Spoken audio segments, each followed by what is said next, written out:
What is going on, everybody? You guys already know what time it is, man. Another day, another stream, back at it again. We got something real special for you guys tonight. But first off, we're going to introduce ourselves. You guys already know, man. I go by RB, host of Philly Take with RB. I guess I'll introduce myself. Yeah, you got it. What's up, y'all? Making my second return here on the show. Just super pumped. We got a three-man show going on. Pause. I don't know if y'all will take that the wrong way, but we're gonna be talking some Sixers again. And shoot, man, I'm just counting down the days at this point. I can't wait. What is going on, everybody? 444 Philly Phan, back at it again with RB. First time with Steve. You know, we're ready. Rock and roll. Talk some Sixers basketball. Can't get much better than this. Yes, sir. Yes, sir. And like everyone said, man, this is really cool. I never did a three-man stream before, but we're excited to do this. Hopefully you guys enjoy it. Bring the fire takes, the great questions as always. Had a great Sixers stream last week, and, you know, we're going to continue it. But first off, let's see who's up here in the chat. Dylan Passarina says, bro, you know I'm ready. What's going on, Dylan? What's going on, man? My guy Rick's up in here already throwing a super chat. Shout out to Rick, man. Says, hey, I'll be watching this on my smart TV. I do not want to watch this at a desk. I want to watch while on my couch. I may not comment much. Hey, Rick, it's all good. Appreciate the super chat, man. Means a lot. And I'm glad that you're tuned in because we're going to be talking some fire Sixers talk tonight. Welcome to the stream, man. King Montoto says, first, what's going on, bro? Appreciate you stopping by. Born 5 is up in here. What's going on, bro? Tarman Productions says, hey, what's going on, my guy? What's going on? Brand Burner says, yo, Philly RB, and I love the picture. That's great. This is going to be awesome. It really is, man. It really is. I'm excited to talk Sixers with these guys. You know, we got some special things in store for sure. Kara Poole, the common denominators up in here. You guys already know Kara. Tristan Pellegrino says, what's good? Tom Tamp, what is going on? I'm going to put on my Ben jersey. Yeah, let me take the comment off real quick. We got the three-way rotation going here with Ben, Joelle, and Tobias. You know, we plan these things out, man. You know what we do. Caleb Tresky, what's up, guys? How you doing? How you doing, man? Appreciate you stopping by to the stream. My guy Joey Shakes, what's going on, man? What's going on? Appreciate you. One of the best content creators. Shout out to my guy, man. Who should replace Brett Brown? Hey, we're going to get into all this stuff in a second. But first off, before we get to any Brett Brown stuff, because you guys know it's coming, right? You guys know it's coming. But first off, I made a video yesterday talking about this whole thing going on with Ben Simmons talking about, oh, he might not be 100%. There's an injury thing going around now. You know, maybe he is not himself. But a couple months back, we heard Jackie McMullen from ESPN say that Ben would be ready to go and he was feeling great. We heard Elton Brand in a press conference say, oh, Ben Simmons, I'm optimistic he will be playing when basketball returns. You guys heard my opinion. I want to get the opinion from these two. What do you guys think? What are your first reactions about apparently Brett Brown saying Ben Simmons is not 100% healthy? Well, we'll go even than me, so. Okay, we can do that then. Sorry if I cut you off, but I don't know, man. Like, I thought for sure when he was first listed with that injury that the timetable, well, obviously we didn't see this pandemic going on, but I figured he was out for the season. It was like 3 to 4 months, if I'm not wrong. And it's been that, you know, and I thought I saw a report a couple of days ago before Brett came out and said the stuff saying that he was ready to go and stuff like that. And obviously he's posting all these pictures. To me, this is, you know, take it or leave it. I think Brett's just trying to come up with excuses because I think he feels his job is truly on the line this postseason. So I don't know. It kind of sucks because health of players is always a concern here in Philadelphia, man. Yeah, to pick up right where Steve, you know, left off. Injuries, obviously, as we all know in Philadelphia, Brandon Brooks, the newest person on that injury list. You know, it sucks. I do think Ben is 100%, though. It's been months. Like, it's been months since Ben Simmons has been on the court. He was projected to come back before the playoffs in the regular year, let alone in June and July. I mean, you have until the end of July to get 100%. I think Ben is already at 100%. You see pictures all over Instagram of him, shooting and lifting. If he was really that hurt, I don't think he'd be lifting weights, especially doing back workouts. Yeah, man. I feel both of what you guys said is true. Like, to me, it's just weird with this organization. Like, a lot of back and forth. Like, why does it have to be this way? Why is your GM saying he's, optimistic? Maybe he's too optimistic. And then apparently your head coach is saying we're gonna ease him back in. I just really don't get it, man. I just don't get it. Isaac Sadio says this one's for you, 4 for 4. What's good, Philly Phan? When NBA resumes, are you going to stream the NBA playoffs? I don't know if I'll stream the actual game because I'll probably be going insane. But after the game or before the game, I probably will be. Yes, sir. Yes, sir. Josh Hartman says, how do you donate? I think next to the text box, there should be a little thing that pops up and you can click that and it should give it to you, I think. Philly girl. That's my Oh, that's your boy. He's trying to donate to you. Yeah. Gotcha. I don't know if you can on mine. So yeah, you gotta have 1,000. Oh. Sorry. Philly girl says, what's good? What's going on, Philly girl? Appreciate you stopping by. A great Eagles content creator. She's always up in here supporting. Shout out to you. Brett wants to make excuses for himself. Yeah, man, I feel you. It's a lot of skepticism going around right now, man. Ben is fine on his channel. He had a Nerf war. Interesting. Nice name, brand burner. We need Philly Jim up in here. Shout out to him. What's up, Harry? Brett Brown got fired, but the cameras weren't on. Hey, man, I'm telling you guys, I'm not even going to speak on it yet. But let's see. Live play-by-play and reactions of NBA playoffs. Hey, man, the game reactions, I don't know about these fellas, but I'm going to go absolutely nuts. Like, things may be broken depending on what happens. Yeah, I agree with you, man. Squad goals. Yeah, you already know, man. We're up in here. I'm excited to do it with these guys. Hopefully this goes well. We can continue this, man, especially as the season gets closer to resuming. But with that being said, continuing this whole Ben Simmons thing and Brett Brown, what do you guys think in terms of, say, Ben Simmons comes back and, we're easing him in to the 8 games. He's getting more minutes, more and more. But say by the time the playoffs comes, he's not playing 35 minutes. He's not playing 40 minutes a game. What do you guys think in terms of the Sixers and maybe the rotation or the impact it'll have on this team? Because I think it's detrimental to the whole team if Ben Simmons is not playing at least 35 minutes a game. Oh, for sure, man. And forget the concerns with the shooting and everything. You can't deny how important he is to the offense, distributing the ball, pushing the ball in fast break, creating opportunities for literally everybody on the team to do what they do best. But he's also arguably I'd say he's a top 5 all-around defensive player in the league. And I think he's made himself a tremendous case for Defensive Player of the Year. If he's limited due to, this medical staff wanting to just protect him long-term, or maybe he actually is physically limited himself and it's holding him back, that's going to cause a lot of trouble for this team. And it'll affect the entire team because he's, we can sit here and debate who the best player on the team is. Ben Simmons is the most important player on this team. Yeah, I mean, you got to be honest with yourselves here. Who's going to run the point? Honestly, I don't trust Shake Milton to run the point in a playoff situation. He didn't even play last year in the playoffs, let alone play in the regular season. Ben Simmons, from 1 year of being in the NBA, brought this team from 28 wins to one season to 52 the very next. I mean, it's insane what he can do. I think he's a top 3 defender. He might even be the best perimeter defender in the league. Just the way he's lengthy, he's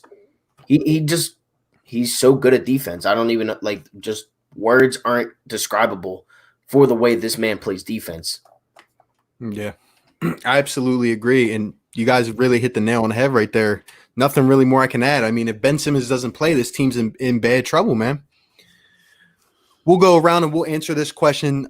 Jordan to back in, what's going on? Says, who's first to go, Tobias, Al, or Jay Rich? You guys can go first on this one.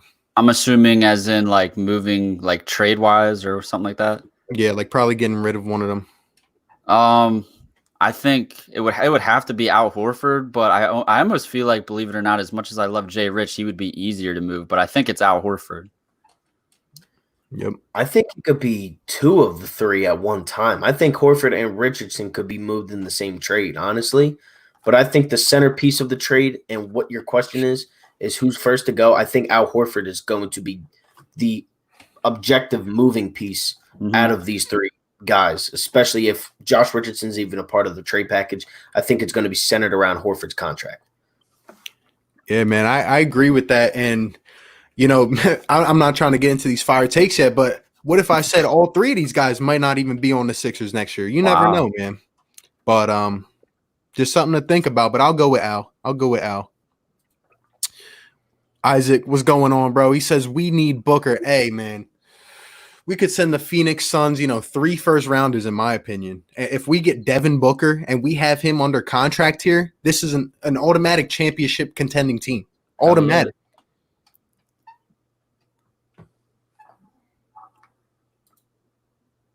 Who's your favorite 2K League players? I only watch a few, to be honest.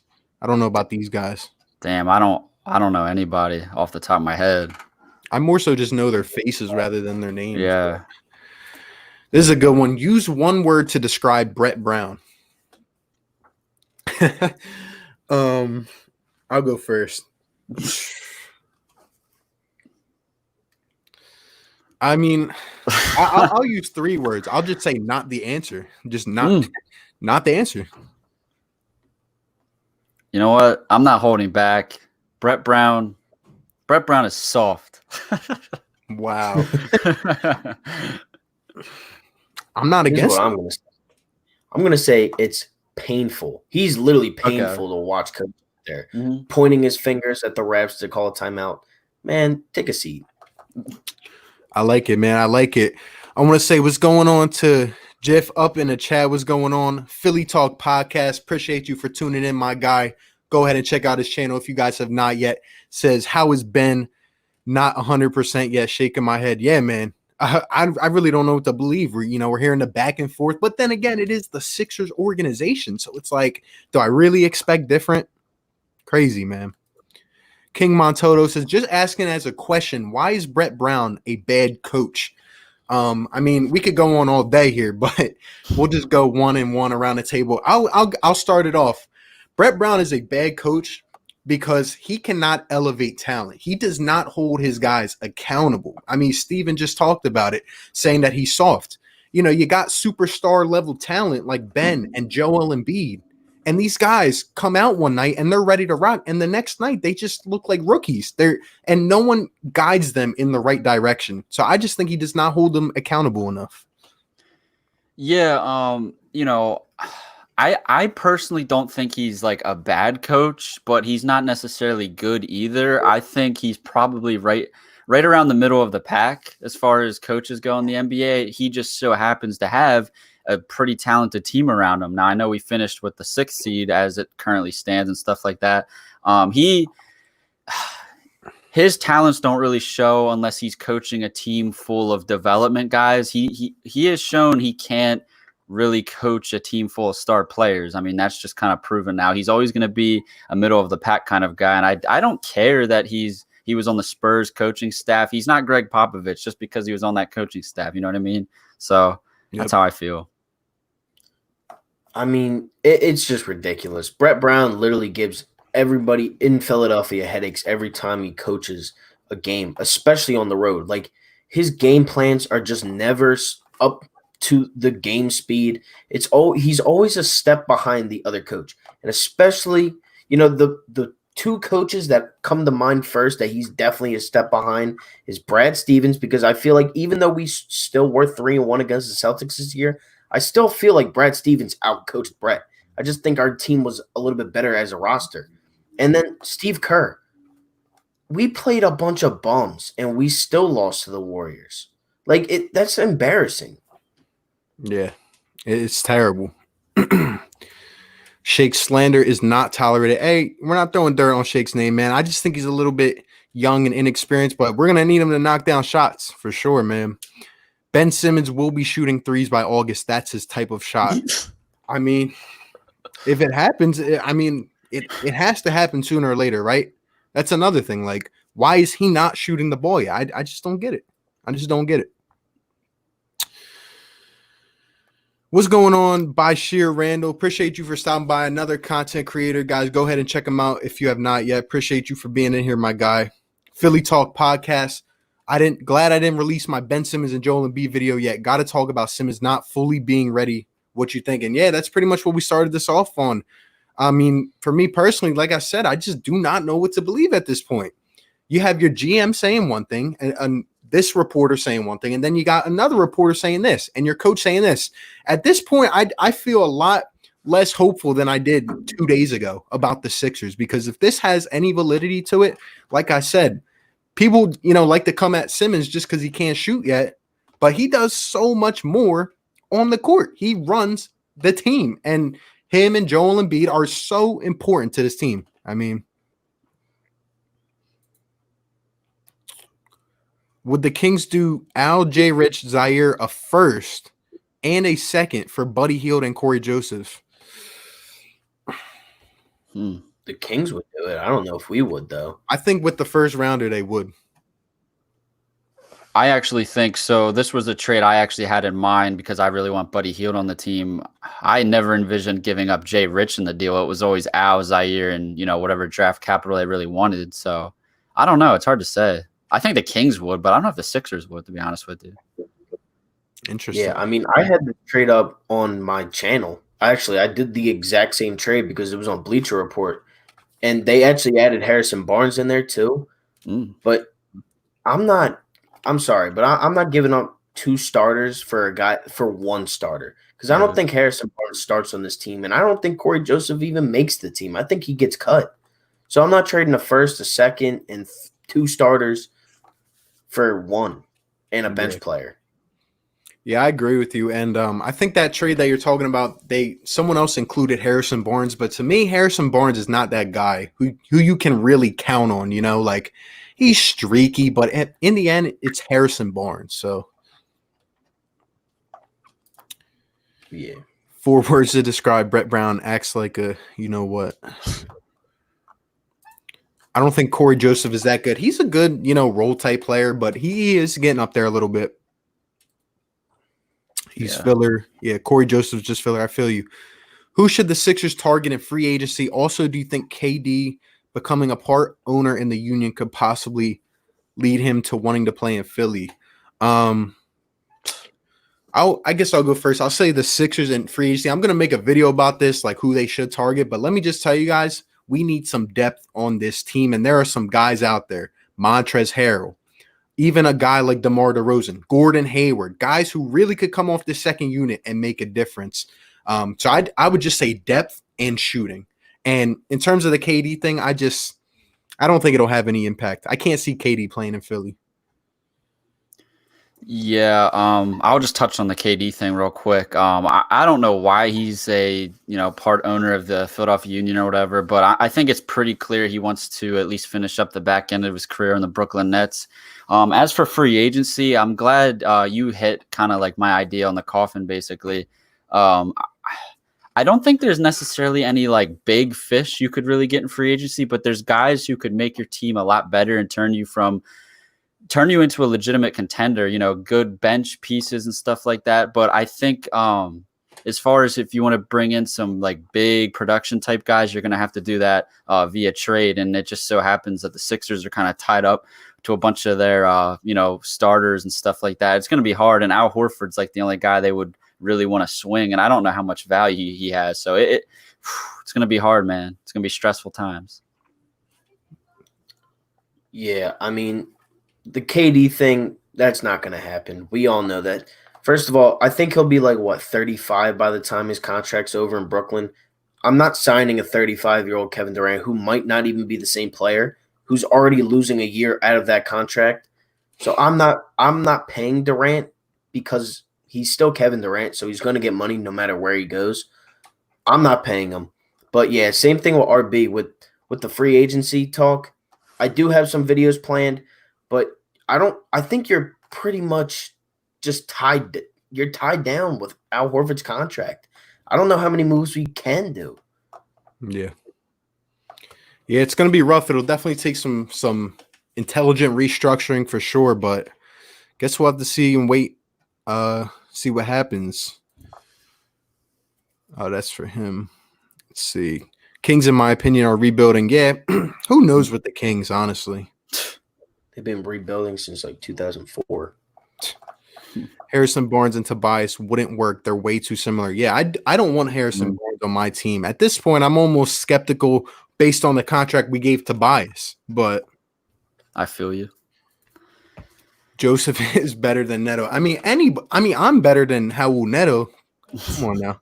I mean, if Raul Neto's on let me tell you guys, someone mentioned this on one of my comments. They said if actually, first off, let me say what's up to my guy right here. It says, sorry I'm late. How we doing today? What's going on, bro? What's going on? But anyway, someone on my comments said, now that Ben Simmons is hurt, expect Raul Neto to get playoff minutes. Let me tell you guys, if Raul Neto steps on the court during the playoffs, you guys can expect some crazy things on a post-game reaction. Same. Yeah, Brett, I would freak out. I dare you to do it, Brett. I dare you. I can't see it happening unless like 4 guys were to go down, but come on now. Come on. Yeah. The sad thing is I actually can see it happening. It is Brett Brown. He might literally throw out the entire 15-man rotation, including Mario Shayok. Yeah, man. We're definitely going to talk about the rotation because I know I heard from Steven last week, and I want to hear more from you and kind of just get like a collective thought on it here. But Superhero says, sup, guys? I'm late due to taking a shower. What's going on, bro? Appreciate you for being here. I would love Montrezl. Montrezl Harrell is going to be one of the most coveted free agents on the market. I'm telling you, that guy is a dog. Yeah. Back up big right there. Mm-hmm. Are the Sixers good? I don't even know how to answer that. Like, at this, like, we have talent, but are we getting the most out of it? No. I think we're decent, but I think we can be great. I think this team could become great, but they're not right now. Yeah. Gordon Hayward, I'll become a Suns fan if we land. That's a good one. How about them Devils? Interesting. The Devils suck, dude. Get over it. Jack Hughes, he's only fast. He got lit up. How about Al J. Rich, a first and 2 seconds? I would do that in a heartbeat because it gives the Sixers everything they need, and I have faith that Matisse could develop into a starting level player. I think he's saying for Buddy Hield and Corey Joseph. Nah, man. I'm still not. Matisse couldn't develop, but we're trying to win now. Like, if I don't know, man. Yeah, I don't know. It's an interesting one. Just bothers me. Like, that's kind of like disrespectful to throw a bench player in that trade for a first rounder and 2 starters. Yeah, you're right. That's too much. You got Jay Rich can't be in the deal. There's no way. That's just too much. Yeah. I don't think we would have to trade Jay Rich and a first. Yeah, I feel you, Born. I'd go ballistic. Shake Milton and Alec Burks are way better than Neto. Yeah, man. Mm-hmm. Knowing Brett, he would play Neto over Matisse. Yeah. I mean, keep Zaire, get Mike Scott out of Philly, trade Horford and a young player and get a shooter, win a title. Well, it's much easier said than done. I don't know. I don't know about Zaire, to be honest. I really don't. I still wish we had Mikal Bridges. Oh, dude. I went to that draft so I can watch Mikal Bridges get drafted. I was the happiest man for. How about it? They picked him too, and then terrible. Dude, it's awful. I was upset the rest of the night. I was like, really? Crazy. What's going on, Trishan? Appreciate you for being here, man. We just been talking about the whole Ben Simmons thing so far, a little bit of Brett Brown. We're actually about to get into our playoff rotation predictions and a couple other things. Right now, we got 20 people in here. Smash that like button if you have not yet. Go ahead and subscribe to all 3 channels. Let us know what's on your guys' mind tonight. Before we get to the playoff rotation, definitely want to answer this question. Caleb says, what's one bold prediction for Joellen Bead and Ben Simmons this upcoming playoffs? I'll let you guys go first on that. All right, I'll start off. So I'm going to take Joel's word for him being conditioned from what we're hearing. And I think he will probably have – I think he's going to have his best postseason he's ever had as far as how the team, benefits from that. We'll have to see. Ben Simmons, I think the same can be said about him because really when you look at it, there's nobody taking away the ball handling duties from Ben Simmons this postseason. Last year it was Jimmy Butler. Now, if, I pray to God Ben Simmons is healthy, the ball is going to be in his hands, man. It's going to come down to how good those two guys play. And then obviously from there, you can point your finger at guys like Al Horford. Can he contribute? Is he worth the contract and stuff like that? But to answer this question, I feel really confident for both guys. I think they're going to put up really good numbers. Yeah, I also think Joel Embiid's going to go off in the playoffs. You saw the man literally cry and become a meme last year because of his poor play in the second round of the playoffs. I think he's going to go off. I think he's going to be playing at the MVP level that he was playing last year in the regular season or at the end of this regular season when he was dropping 49 against the Hawks, 30 against the Pistons. I think he's going to have a very good playoffs. Ben Simmons, I think he does take a little bit more of a mid-range jump shot sort of leap to his game.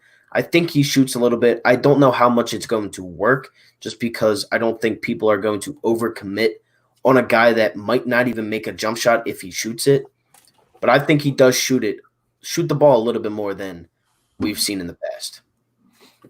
Yeah, I'm actually going to echo that. Since it's a bold prediction, I'll say Ben Simmons shoots a 3-pointer in the playoffs, comes out right out of the gate and knocks one down. And for Joel Embiid, I'll say he has a 45-point game in the first series. Yeah. One reason I wouldn't do it is that I've fallen in love with a kid in the draft who I'm convinced will be one of the top players, but isn't at that level now. Yeah, there's so many good prospects. I really want to make some draft videos, but obviously it's on hold right now. But there are some good shooters in the draft.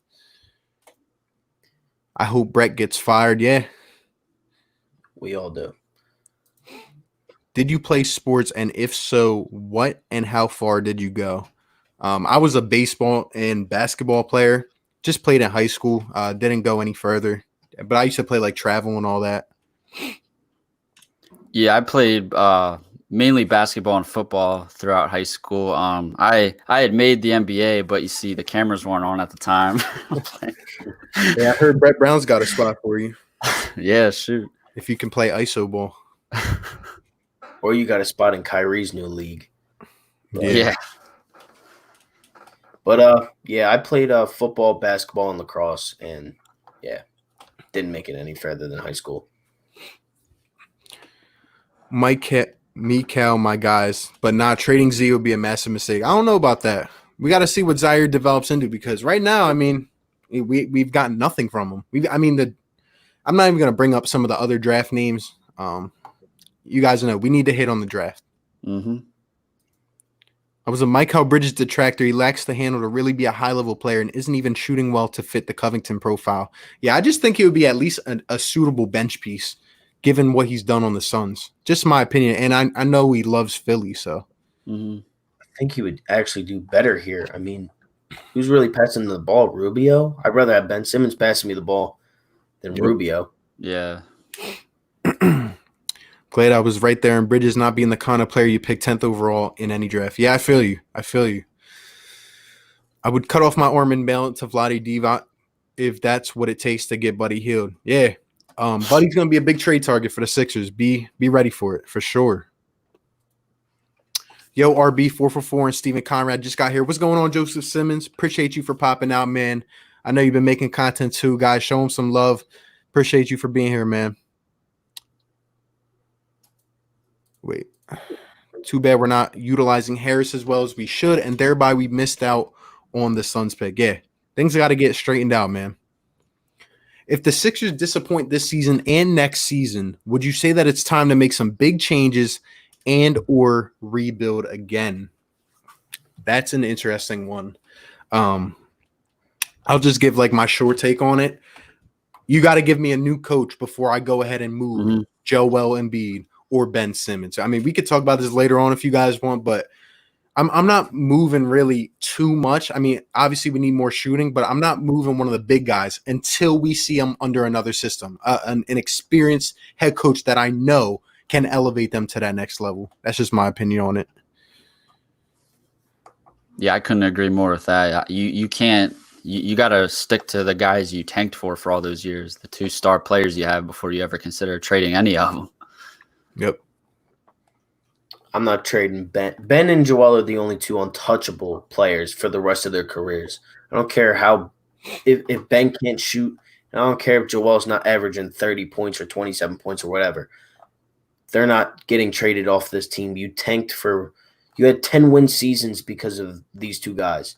I'm not trading them, but anybody else, to me, for the right asking price, could be fair game. Yep. Are we really contenders or just merely a playoff team? Under BB, he has us as a low-tier playoff team. Yeah, I mean, we're just that team, you know? Like, we'll make it because of our talent, but we got to elevate to that next level, man. I feel like Ben is going to have a somewhat developed 3. I mean, if he's not shooting by next year, there's something wrong. There's something wrong. 27.4, 24.7. I like it. Wow. Say Ben has a 57-point game in his first game. That would be crazy, man. This guy, he'd have to be shooting by then. Evan, Tristan, I'll buy you a jersey if he drops 50. Philly Phan, what's going on? Says trade for Luke Kennard and call it a day. Another name. I wouldn't mind it. Philly Phan. Damn, wrong account. Damn it. What's this man doing? Who else feels bad for Markelle Fultz? I feel bad for fans like me who had to endure that. Like, imagine if we had Jason Tatum. Oh, man. I took a lot of heat because I backed Fultz way longer than a lot of people do. So I should feel bitter inside, you know. But, I mean, it's no surprise the Sixers fumbled the bag. So we'll just say that. I don't feel bad for Fultz at all. I had such high hopes for Fultz. Nah, I can't feel bad for somebody that literally we spent so much time tanking for. Yeah, exactly. It's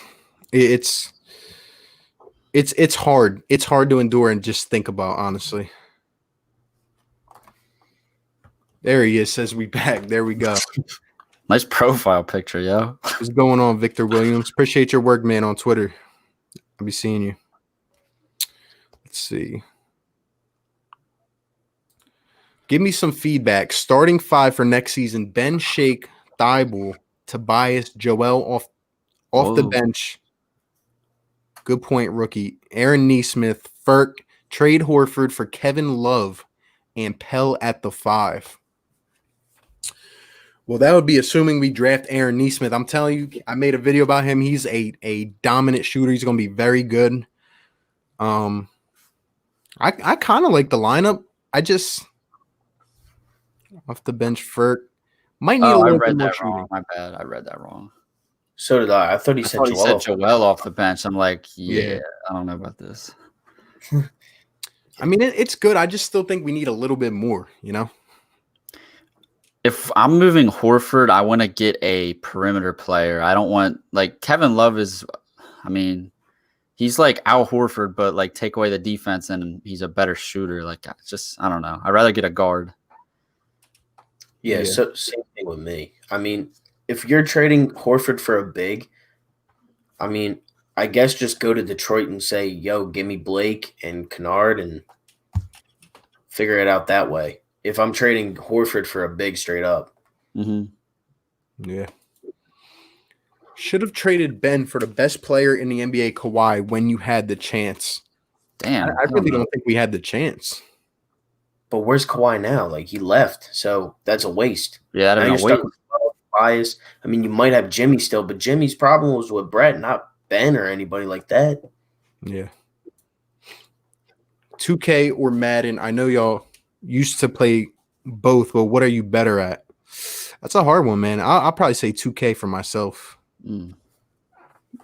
Yeah, I guess 2K for me. It's close. I don't know. I don't even play 2K, man. 2K bothers me, but I'm really good at Madden. Yeah, man. We should definitely play sometime, though. That would be lit. How you feel about trading Al, Mike, Scott, Zaire, and 2021 first for Blake and Luke Kennard? Damn. I mean, I really just said that. Kind of. I like those players. For me personally, I'm just not trying to give up that first round pick, even if it's next year. Blake's injury. Yeah. Damn. Is that our pick, that 2021? I think so. I'm guessing that's what they're saying.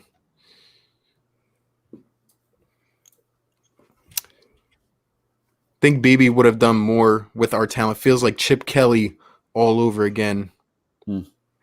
I really didn't expect him to do that much. I thought he would be just kind of, a complacent piece and then get him up on out of here once we get what we wanted and let them develop. But somehow he's still here.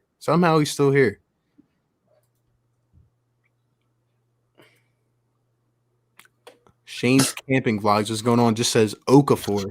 Another one, man. Yeah, oh my God, don't get me started. Man, you got that. 57 points. I might drop it down to 45. He's not doing it. I'll sorry. Chip in with him if the dude drop. We'll get you an official jersey. Shit. Yeah, I'll buy you a real one.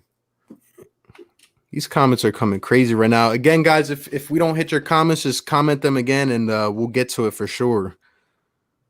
Hold on. Who do you guys think is better, Tatum or Ben? That's a hard one, man. Nah, I don't think so, man. Like it's hard, but at the same time, I feel like there's more to the question though. Like in terms of what, Who would you start your franchise with? I think Ben. He's better all around. Yeah. Look, I saw this post on Instagram yesterday, and it was Ben sitting in the bathtub, like with the Kevin Hart show, cold as balls. Yeah, and it was like, imagine paying this guy $170 million and he can't even shoot. And I was like, he averages the same amount of points as Tatum does for his career, just like maybe like 0.7 points less. He averages more assists, more steals, more blocks, more rebounds, higher field goal percentage, and he's had 251 seasons under his belt, and he's a two-time All-Star. Yeah. I feel you, man. I love Ben. What's going on, Jay Rick? Appreciate you for tuning into the stream, my guy. Glad to see you here. This is a good point. Joseph says people call them bust, but we got to remember they're just young athletes who couldn't develop the right way. I mean, yeah, a lot goes into the system as well. I agree. Victor Williams says, spicing this up, we'd be better off if we never traded for Jimmy or Tobias. Yeah, I said it. You guys go first on that. I had thought about this, and this kind of leads back to my point. Back to what we were talking about with Kawhi Leonard. I almost wondered if you could save all the assets you got up that you gave rid of to get Jimmy and Tobias and put those together to get maybe a guy like Kawhi, maybe get a guy like Paul George, somebody just a tier above both Jimmy and Tobias, because both guys are all-stars and they can certainly put up good numbers and fit in with our star players. But I just think if you saved all those assets and maybe targeted one guy, maybe a Paul George, like I said, I think the Sixers would have been better off. That's just me, though. Well, I don't know if you guys remember, but the summer of when Kawhi did get traded, there was rumors that said Dario, Rocco, and Simmons for Kawhi and Danny Green, which, as we all know, ended up going to Toronto for DeRozan, Podol, and a first or something like that. But, I mean, when you look at the longevity of it, I don't know if I'm trading Ben Simmons, because Kawhi was literally there on 1-year deal. And we all know, I don't think he was staying no matter where he was going, unless if it was either LA teams. Yeah. Yeah, man. I mean, I get what you guys are saying. Like, to me, I look, I have a hard time believing last year the roster that we had, the starting five that we had, couldn't do more than they did. I Right. really feel like there were situations, especially in that Toronto series, like everyone, obviously comes down to game 7, the big shot. It really should not have come down to that. It really should not. You're throwing out a starting lineup with Ben and JJ Redick and Jimmy Butler, Tobias and Joe, and you don't beat that team. Honestly, they beat us with one player. They really beat us with one player. So I did like how we were able to space the floor a little bit better. But I felt that we needed kind of that star caliber player to kind of get us over that edge. You know what I'm saying? So I'm glad we traded for Jimmy Butler. Now, in terms of re-signing Tobias to a max contract, bringing Al Horford in to kind of run the scheme with the same coach, that I do not agree with. But I wish we could have kept Jimmy Butler. I really do. I would love to have seen what happened this year. But if we just lost Tobias and signed back JJ and Jimmy, I think we're the number 2 seed. I think we're above the Raptors. Yeah, but Vic's not wrong either. Talking about Ersan Bellinelli, like we did lose a lot of bench pieces last year. We really didn't have any bench pieces. Like when our starters went off, look at it. Greg Monroe coming in for Joe and some of these other guys. It just did not work. Just did not work. Damn, you got me thinking about that Toronto series. Nobody wants to hear this, but the Sixers really chose Brett Brown. If you really think about it, they sided with Brett Brown over Jimmy Butler. Just think about that for a second. Yeah. That's crazy.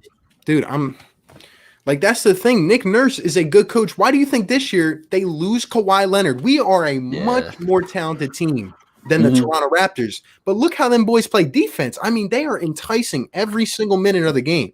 You got Kyle Lowry out here clamping people up. Like, what? Come on, man. They held Joel to no points, dude. Like, I don't know how hard you – like, that's insane. Like, he's 7'2", like 2-something, like 270-something. He's a big dude. Nick Nurse, man. Nick Nurse.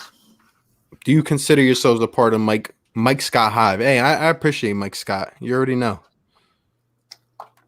Dude. I mean, I have a couple jerseys. I have a Mike Scott jersey and a sleeve from him. What's up? What if there's not a better coach on the market come the offseason? Let me tell you, there will be a better coach, and we'll get into that eventually with the vid or something, man. Yeah, you could throw me out there. I'm better than Brett. I mean, literally, like I call things as they happen as I'm watching on my television, and I'm like, how does Brett not see this? Yeah. Dude, every game. I'm glad I'm not the only one that actually does that. Jack Connell, what's going on? Says, do you think the Sixers have a shot with AD in free agency? 0% for me. No, and I don't want a shot with AD in free agency. Yeah, him and Joe would not work together. And I think he's either re-signing or going to Chicago. And I hope he goes to Chicago. Go ahead. Waste the rest of your career like you already did in New Orleans. Yeah. Tatum was underrated for a while, but Ben is still better. Yeah, I feel you, man. Because he was hiding behind Kyrie. That's why. Trade Ben for Malcolm Brogdon and a first rounder? No. I agree with you, superhero. I agree with you. Yeah, he's just being a troll. I know this guy. This is a good question. What do you think we should hope the Sixers get the 6th and play the Celtics and avoid the Bucks until Eastern Conference Finals, or go for 4th and 5th and play Heat or Pacers and then Bucks next round? Me personally, I'll be honest with you guys, and I know there's a lot of comments coming in, but I'm gonna just be honest with you guys. I do not want to play the Raptors. I don't. They do not have as much talent as the Sixers, but I just do not want to see that spicy defense because I know what they're gonna do to guys like Ben Simmons. I'm sorry. That's a good point. Yeah, I don't think the first round's the problem. I think it's the second round that's going to be the problem. Yeah, but would you rather play the Bucks or the Raptors? As in, like, are we talking round wise or just in general? Like in the second round.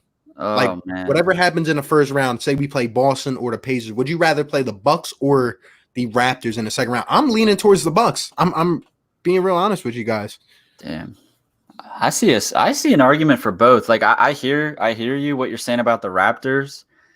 They would be tough, but I think our talent, believe it or not, this time around would just wear them down and we would win that series because I don't know if I want to face the Bucks in the second round. I know we match up good with them and everything like that, but let's make the Eastern Conference Finals this year. I want to advance. I want to be one of the final 4 teams left. I don't know, man. It's hard to say. Yeah, dude. I mean, I don't know. Like, I don't know. That's a good topic for a video, but I don't know right now. Like, I really have to think about it. Yeah, it's a good one. Vic says they don't need another superstar. Surround Ben and Bead with capable shooters. I do agree with that, but in my opinion, you have to make Ben Simmons shoot the ball first. Without that, it's not going to work. I mean, if Ben's out here shooting 35, 40%, yeah, we don't need another superstar. Let those guys roam the floor and get some shooters out here. But until he shoots, I'm sorry. I just don't think it's going to work. Well, to add to that, not just shooters, because they tried that the first year with Bellinelli and all those guys. You need shooters who can do more than just shoot. You need guys who can, if their shot's not open, create a shot, maybe like defend a little bit too. Like we had shooters on the roster at the time around our 2 superstars, but they couldn't defend. They couldn't create their own shot. You saw how that happened. So all the best teams like Toronto last year, everybody in that lineup could shoot and create shots off the dribble, and that's what playoff basketball is all about. So that's the fine line they're walking. Yeah Man. Yeah. What's going on? Scott Lawrence says, how's it going on? Let's go Sixers. Appreciate you for being in here, my guy. Ben's better when he's surrounded with shooters than other stats or other stars or a clogged up paint. Yeah, but at the same time, then what do you do with Joel and Bead? Like, really, to me, it just comes down to Ben developing that shot because it's true. Like, Joe can't always be in the paint if Ben kind of has to space the floor and stuff, but it comes with a better system as well. Yep, exactly. Here's my thing on this. I know what game you're referencing, and I know what stretch of games you're referencing, and it is the end of that season where we ended up winning 18 in a row, 16 in a row. I understand, but look at the teams we played. We played like one playoff team that entire time, and it was the Cavs. Now, I understand Joel was out all those games, but come playoff time, you need at least 3 guys that can score the ball at will. And the 3 guys that us 3 are wearing right now are the core 3 for this team. Yep. I can't see them trading, definitely not Joel or Ben, but I think Tobias Harris is going to be a part of a championship-winning team here in Philadelphia. Respect. Interesting. Yeah, Sixers didn't score for like 4 minutes in Game 7. The game was lost there. Yeah, I mean, just some of the decisions were just bad. That's because that can come down to coaching too. By the way, I'm not sure like where we're going with that, but I think that comes down to coaching too for Brett not kind of stepping up and drawing some plays up for the guys. Mm-hmm. Yeah, I mean, there was times we were, wasting the whole shot clock. Yeah, it's just not going to work. Nobody was paying JJ Redick $26 million. Yeah, I mean, I feel you, but I just feel like they didn't even give him a shot at all, or I don't know what happened, man. We heard a bunch of different things, but we do need a shooter. That is for sure. I thought he was going to be the first to sign out of the 3 free agents in the starting 5. Yeah, he was, but not to us. Toby's really a Dario Saric replacement. Jay Rich isn't as good of a creator as Jimmy Butler. Yeah, Jimmy just did so much for this team, and I just it's more of just his leadership type that I really miss. He was a dog. Yeah, Kawhi leaves. You have Joel and cap space. Yeah, I just don't see it happening like that. Tobias goes to Brooklyn, goes to Miami. I mean, you're left with no superstars. There we go, Vic. Yeah, this is a good point right here. I'm not even blaming the roster. Sixers would be top 2 seed with any other coach. Yeah, I mean, it would be. We know the major issue. You give Nate McMillan this team, they're the number 1 or number 2 seed, 100%. Yeah, man. Who would it be first? I would either choose Tibbs or Mark Jackson. Hey, I'm going to talk about this soon, man. I'm definitely going to make a video soon. Ewing, another one. Sixers going to beat the Celtics in round 1. Yeah. I think we can match up good against the Celtics. I do think we can eventually beat them, given that Joel Embiid is dominant, you know. Daniel Tice ain't stopping Embiid. Yeah, that's a mismatch if I've ever seen one. Raptors, Bucks. Sixers strictly constructed their roster to counter Giannis. Yeah, I think we would match up good against the Bucks. Rather play the Bucks. Another one, rather play the Bucks. That's crazy. That's crazy. Trading for the best player in NBA is apparently a bad move. No, it's not a bad move. You just have to look at it in the long haul. Like, if the Sixers don't win the championship, then what are you left with? Like, a lot goes into it, you know? That's what I mean. He better have won you the championship if you do that move. Like, you have to guarantee me one championship if I'm doing that. And to be quite honest, the Raptors probably do not win the championship if the Warriors are healthy. So exactly. Yep. Durant was in for one game and they lost. Right. And then where would they be now without DeMar DeRozan struggling? Probably. Would the Sixers win the chip? What happens with Brett? I don't even know. I'm gonna leave this one to be determined. Yeah, we'll have to see. I'll be stunned if we win a championship as we're constructed. Yeah. Like I said, it really comes down to shooting in the playoffs. Like, you need that consistent shooter, and I just do not see that on the Sixers right now. Should have got Danny Green. Yeah, I really wanted Danny Green in free agency. Guy will play a 6'6" combo guard that fits his 2 stars perfectly in Shake Milton. Yeah, I feel you, man. Yeah. Appreciate you, Joe. Aggressive Ben and Joel Embiid with shooters will be good. The year we had shooters, Ben and Joe wasn't ready. Yeah, exactly. They weren't as developed enough, but that's what I'm saying. I really expected them to take that step year by year. And given last year, we go ahead and even add Jimmy Butler and Tobias. I'm like, I mean, guys, come on. This starting 5 last year, we should have went farther than we did, man. And I think we would have beat the Bucks. We're at least had a good shot at beating the Bucks. The fact that probably for the past 2 years we've had the most well-known lineup in the NBA, like where every single NBA fan knows every single starter on our team. I mean, like the average guy knows who Al Horford is. That's how good Al Horford has been throughout his career. And we have him. Richardson's the worst player on our starting 5, and that's saying something.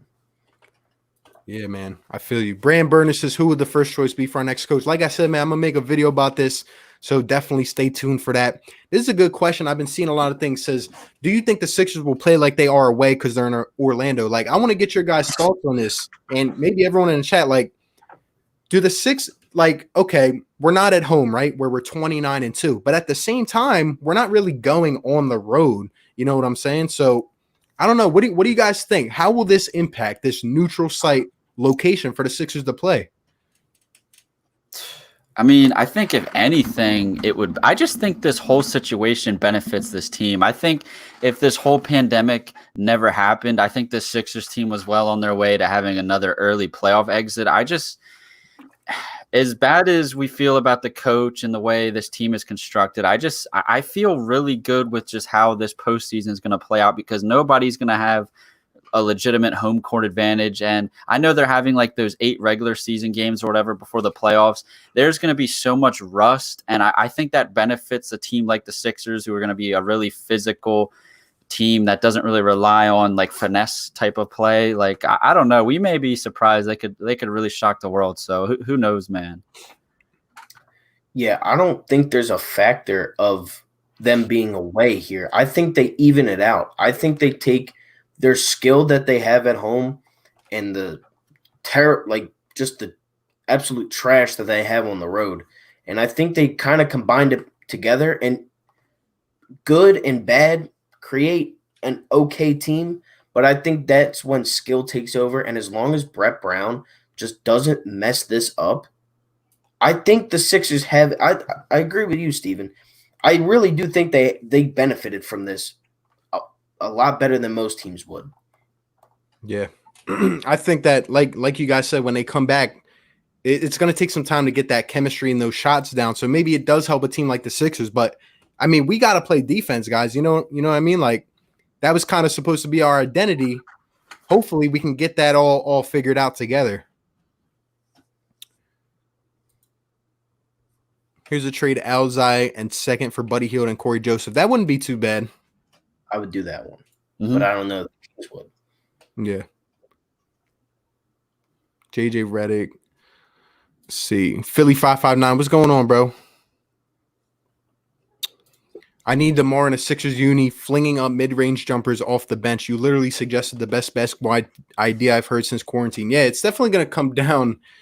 Honestly, if we could get a guy like DeMar, it will definitely come down to the type of money we have to pay him, because we can't be paying him starter money to come off the bench. But he could be a scorer, but we also need that shooting. Mm-hmm. I don't think DeMar comes off the bench. I think he's an actual starter. Exactly. But then again, he's really hasn't developed that long range shot that we need desperately here. Yeah, I don't like his fit. Yeah, you're basically just getting an all-star version of Josh Richardson. Yeah. But a little bit worse shooting from three. YRB, I got to go, bro. Sorry I couldn't stay that long. All good, bro. Appreciate you for stopping by, my dude. Considering we almost beat them, I'd rather play a Kawhi-less Raptors team. Yeah. I mean, again, we would have a lot more talent than the Raptors. But I don't know. I guess it's just my opinion. It's just something with Nick Nurse. Like, Nick Nurse and Brad Stevens are you'll have your money's worth. I'll just say that. Yeah. We were bounces away from possible championships because the Warriors' injuries.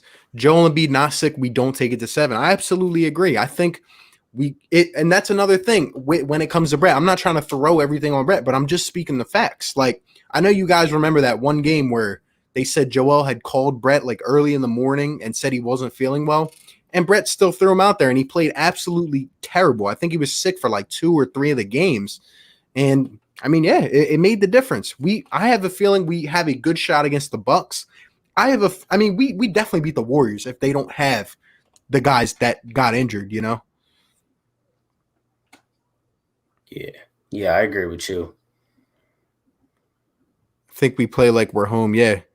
As part of my vid, think it will help. Yeah, I feel you. Could be interesting. Would you trade Embiid for Anthony Davis? I don't think it would be that easy, but I don't want to yet. I don't. Look up the numbers between the two. Look how much better Embiid plays against Anthony Davis than Anthony Davis plays against Embiid. The only time Anthony Davis has scored over 30 points against the Sixers is when Embiid wasn't playing. Yeah. And guys, we're going to definitely get into the playoff rotation here in a couple minutes. If you guys have not yet, smash that like button, subscribe to the channels. Let's keep this thing on going, man. Our defense, we need to be more of a physical ball stopping type of defense. Absolutely agree. Rather play Clippers or Lakers if we made the finals. Damn, that's a hard one. I don't know. I don't. I feel like better matchups against the Lakers. Lakers, I agree. That's where I am. Still going to be hard with LeBron and AD, but you have 2 people that can guard them, though. Like, kind of not like I like feel you. Paul George. Yeah. Not Horford, not Richardson. Appreciate you, Philly girl, for stopping by. You definitely have a great night. Thank you, as always, for supporting. Why not? Lou Will makes quite a buck of money to come off the bench, and he's legitimate. Yeah, we're going to need some guys like that on this Sixers team, to be honest. Weapon like DeMar off the bench is a hell of a lot better than Horford's waste of a salary. Yeah, exactly. Yeah. I agree. I would love DeMar to come off the bench, but I don't think he does. Lou Will was kind of made for the bench. He's always been a bench player. Yeah. The Pacers are willing to trade Oladipo. How about him? I wouldn't mind Victor Oladipo in a Sixers uniform, but I just don't see the Pacers giving up on him. I think they're trying to build around him, Yeah. DeMar be good off the bench. What do you think a Horford trade would look like? First off, I want to get to this comment. Do you know Josh and Sean? I know a lot of Joshes and Sean, so I'm not exactly sure who you're referencing, but probably. But back to this, what do you think a Horford trade would look like? Definitely depends what team, but it's going to be. I feel like to me, like say we take into account the Kings. I feel like it's going to take one of the guys with one of those overloaded contracts, like a Harrison Barnes or a Buddy Hield for sure. But there's probably going to be some picks involved, some depth guys. I think if we trade Al, it probably goes with Al and another player, maybe like Zaire Smith. That's just what I'm thinking on preliminary terms. But I'm around there too. I've kind of just sold I think everybody's hitting the point. I think the Kings are the ideal team because Buddy Hield just seems like the perfect guy to bring in to complement your star players. But who knows, man? Yep. I'm going to be honest. I don't think Horford gets traded, honestly. I just can't see it without testing it out with a new thing. Yeah. Without it'd be interesting. First off, I want to say your boys up in here 4 for 4 Skins fans for life. You still talking, man. Don't you remember last conversation when I called you out because you were calling out that the Eagles won the Super Bowl with a backup quarterback, and the last time that you won a Super Bowl was with a backup quarterback? I remember that, and then you still haven't answered that. You still haven't answered me back on that. He doesn't know. Take it easy. He doesn't know his own team's history. It's fine. I mean, I went to that Redskins chat yesterday. He didn't even have a wrench in his own team's chat. I mean, it's crazy. Mods, get him up on out of here. You already know. Let's see. Where were we at? Just remember, we beat the Clippers, Lakers, and Bucks this season. That's what I'm saying. And those games, like the one on Christmas Day or the one before Kobe passed, like the Sixers were a playoff team. Like I saw with my own eyes. But like we can't come out and lose against the Cavs and the Warriors and we're supposed to sit up here and say that we're confident in our team, but they're playing down a competition. Like, and it was all at home. And we were healthy. That's the thing. Yeah. That's going to be the main thing, is if we could stay healthy. Yeah, man. If we made the finals, I want to play the Clippers. They seem lackadaisical at times. Yeah, but then again, they are freaking loaded with they take off that first unit. Imagine our guys like Furkan and say Shake or whoever going up against Lou Will, Montrezl Harrell, what's his name, Reggie Jackson, a whole bunch of guys. You know, like it's hard to stop them boys. Play the Clippers with the best player in the NBA, or play a washed up LeBron with a. Whoa! I had to double take that real quick. He washed up LeBron with a bunch of washed up vets. I mean, he's an MVP candidate still. I mean, you could argue he was the best player in the league this year, even. Yeah, and AD. I mean, AD's not a washed up vet, but yeah, man, LeBron's not washed, and I think you're set on Kawhi Leonard being the best player in the NBA. Yeah. You have pieces for other guys: LeBron, AD, Giannis. Yeah, bro. Josh and Sean, I'm referencing, are the guys that do sports content on YouTube. I think I've heard of them before, but I'm not too sure. Oh, are they the Sixers guys? I think the Bitter Birds. It might be them. Sometimes they do Sixers stuff over there. Could be wrong. I might be wrong.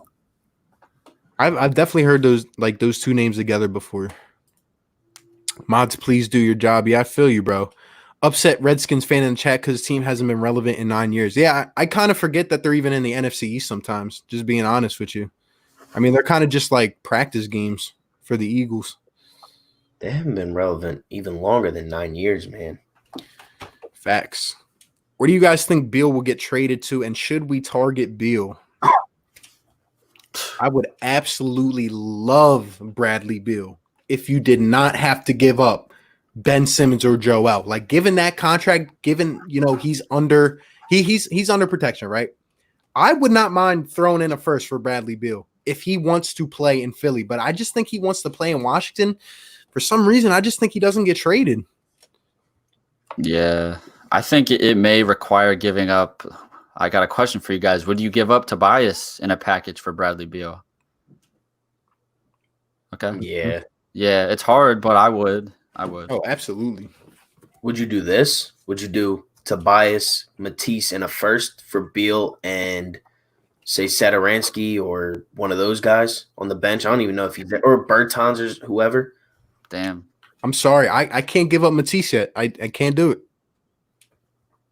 Yeah, he's the one young guy. Well, besides Shake, that's under like a cheap contract still. Like you want to hold on to those guys. You know, if you're trading people, you want it to be the big salary guys.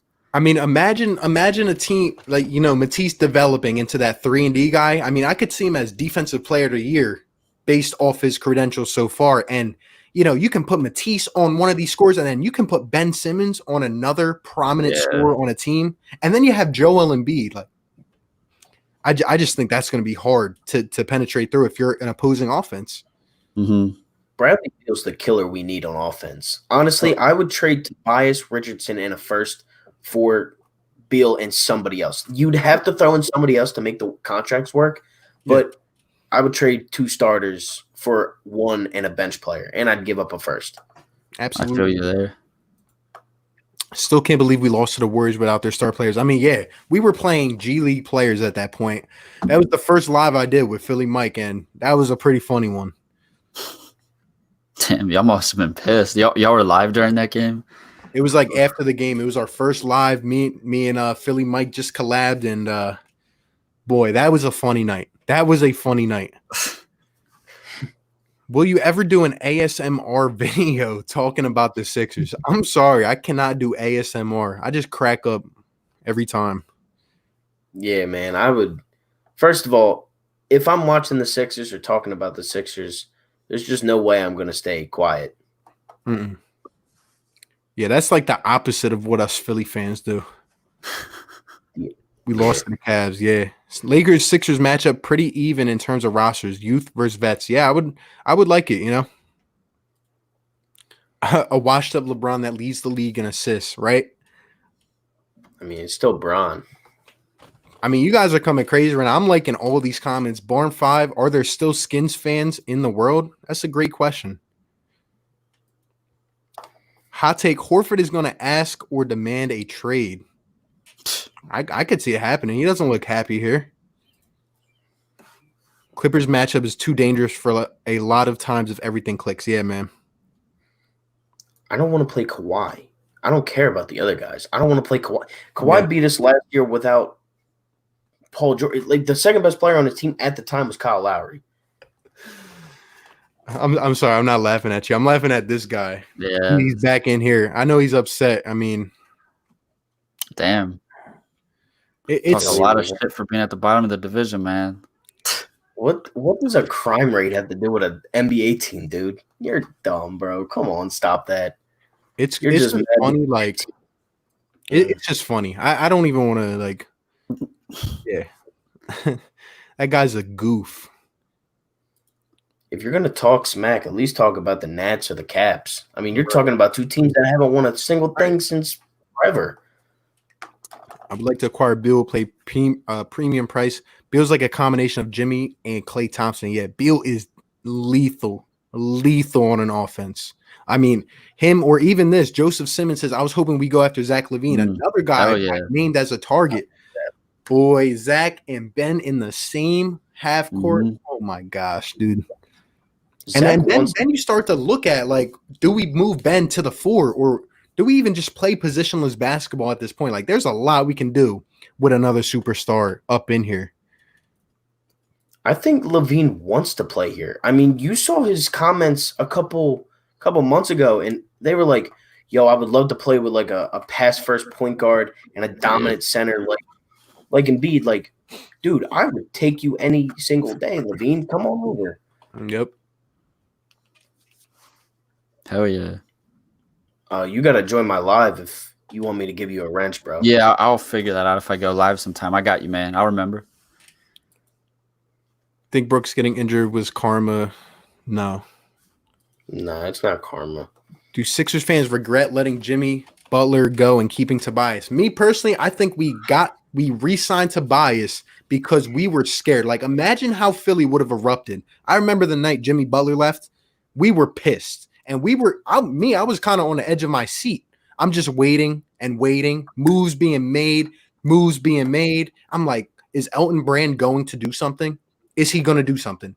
And then we signed Tobias to the max. I'm happy with it, but at the same time, like he's not worth that max contract. So mate, absolutely regret letting Jimmy go. He brings a lot more than just skill to a team.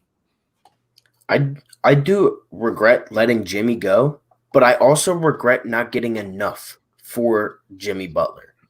You definitely could have gotten something else. And, during the day of the trade, I was like, yo, we could get Tyler Hero. We could get Bam. Obviously, now the season has been played out. Obviously, now they saw something that we didn't even know about because I didn't know Bam was going to be an all-star this year. But, yes, I do regret letting Jimmy go. I'd rather have Jimmy over Tobias. I mean, me personally, looking back on it, I would have liked both of the guys back, but I can see an argument for both. I like Tobias a little bit more in terms of a fit just because he's more of a shooter. He doesn't necessarily need the ball. He's younger and stuff like that. I definitely could see why you wouldn't agree with the contract the Sixers gave Tobias. It is what it is at this point. Yeah. All sorts of NBA players are making more money than you'd expect. But I can see the argument for both, really. Yeah. It's not that I don't like Tobias. I just think he has to be a little more consistent. And again, I'm not saying it's all his fault. It is the system. Like we saw what he was doing with the Clippers. That's what people forget. Like that was an excellent trade with how he was tearing up, the West with the Clippers. I mean, they went and traded him just to rebuild. And I mean, he was going off. But yeah, I wish we could have kept Jimmy. Saw some rumors about trading Allen to picks for Zach LaVine. Interesting. About to run Minecraft and hop off. Appreciate you for stopping by. Andrew Wiggins is a star. I mean, stop Not it. compared to our guys, though. Let's stop it. Zach hinted at playing in Philly. Yeah. Zach LaVine would be a perfect fit guy who can kind of take Ben off the ball, who can knock down a shot, who's athletic, can do all of it, man. Why do you think he made those comments? Like, it seemed like he had that in his back pocket. Like, it just, I don't know. It just makes you wonder. Bro, hates Jim Boylan. And I don't blame him. Like, he hates Jim Boylan like we hate Brett Brown. Like, it's insane. Like, he just shows it that he hates him. Like, well, if you're bringing in LaVine, Brett's got to get out of here because he will turn Zach LaVine into a spot-up shooter. That's what Brett will do. Yeah. LaVine needs the ball in his hands to create his own shot. I'm letting him do that. I don't care. Like, LaVine's young. He's athletic. He's the only good player on the Bulls. I'd do that. Yeah. A lot of people up in here saying Zach LaVine would be a great fit, and we all absolutely agree. LaVine would be an excellent fit. Yeah. LaVine, beautiful contract too. One of the best in the league for a player of his value. Yeah. He would be awesome. Just comes down to what it would take to get him, Tobias, Matisse, Zai, and 2 firsts for Zach LaVine and Otto Porter. I'm sorry. I can't send 2 firsts. And it's hard to get me to send Matisse, but 2 firsts, I can't do that. I'm not sending 2 firsts and your last 2 first-round picks other than, like, Shamit. Like, Zaire and Matisse, like, no. And Tobias? I can see Horford, but Tobias? No. Yeah. I feel you, bro. Love to see LaVine. Tobias' contract is hurting us for future signings. Yeah, you're not lying about that. You're not lying. It's just what it took to get him done. It's like Steve said, it is what it is.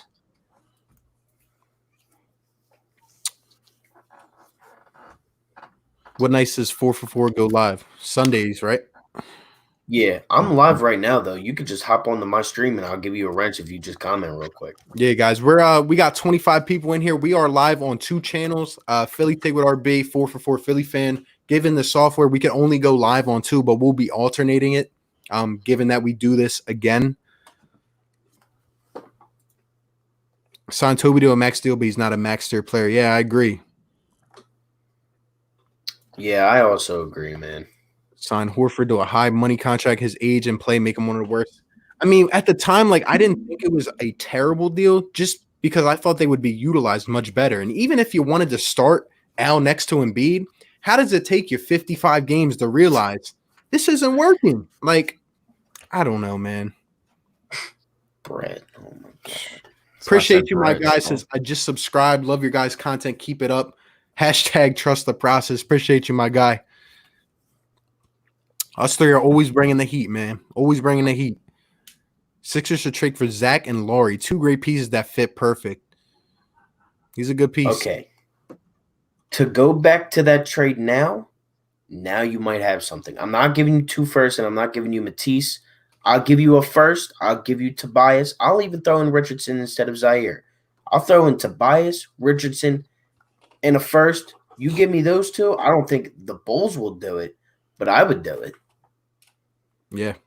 I mean, Laurie's a good piece. Like them two, they would really change this roster.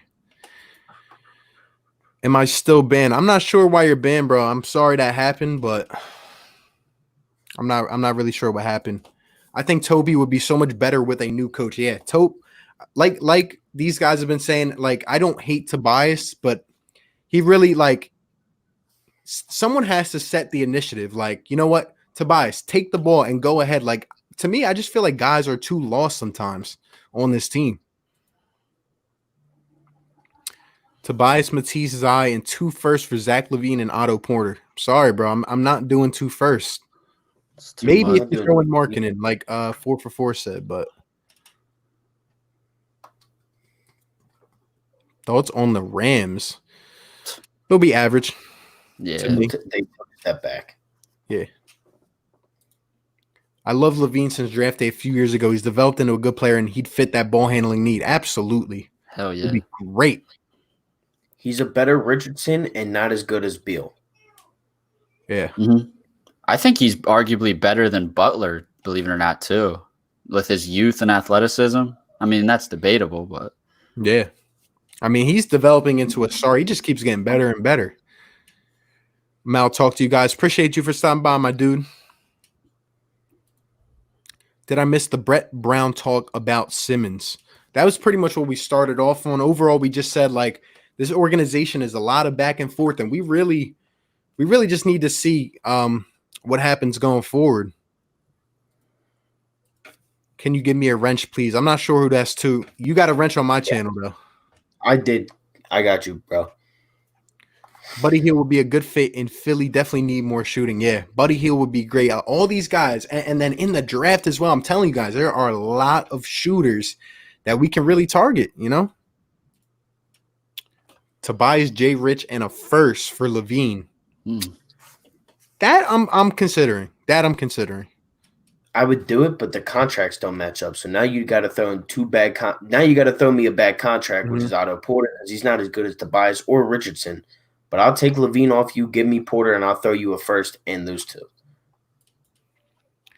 Unrelated, do you see Bronny James playing with or against LeBron? Yeah, that's actually been my bold take even for years now. I think LeBron's last year of his career, he'll end up back in Cleveland for the 3rd time with Bronny James, number 1 overall pick. That'd be different. That'd be nuts. Unless the Bulls get AD, I think we would not have to give up too much for Zach. Hey, man, it's going to take a haul. The kid Yeen, Horford is going to be our X factor come playoff time. Slow grind it out. Game is our niche. Though we probably won't win the chip, I don't see why we can't come out the East. I'm not scared of Giannis. I absolutely feel you, bro. We were just talking about this earlier. Like, the game's slowing down. A lot of rust coming back. This could be good for the Philadelphia 76ers. And like you said, the Bucks are not my biggest fear in terms of the Sixers. They're just not. The biggest fear is ourselves. Honestly, I'm being 100% honest when I say that. Brett Brown is my biggest fear. We can beat any team in the league. We've done it. Bucks, Clippers, Lakers, Celtics. We've done it, man. Like, we're that good. Brett just sucks, and he makes this team literally from 2nd to 6th. Yeah, I agree.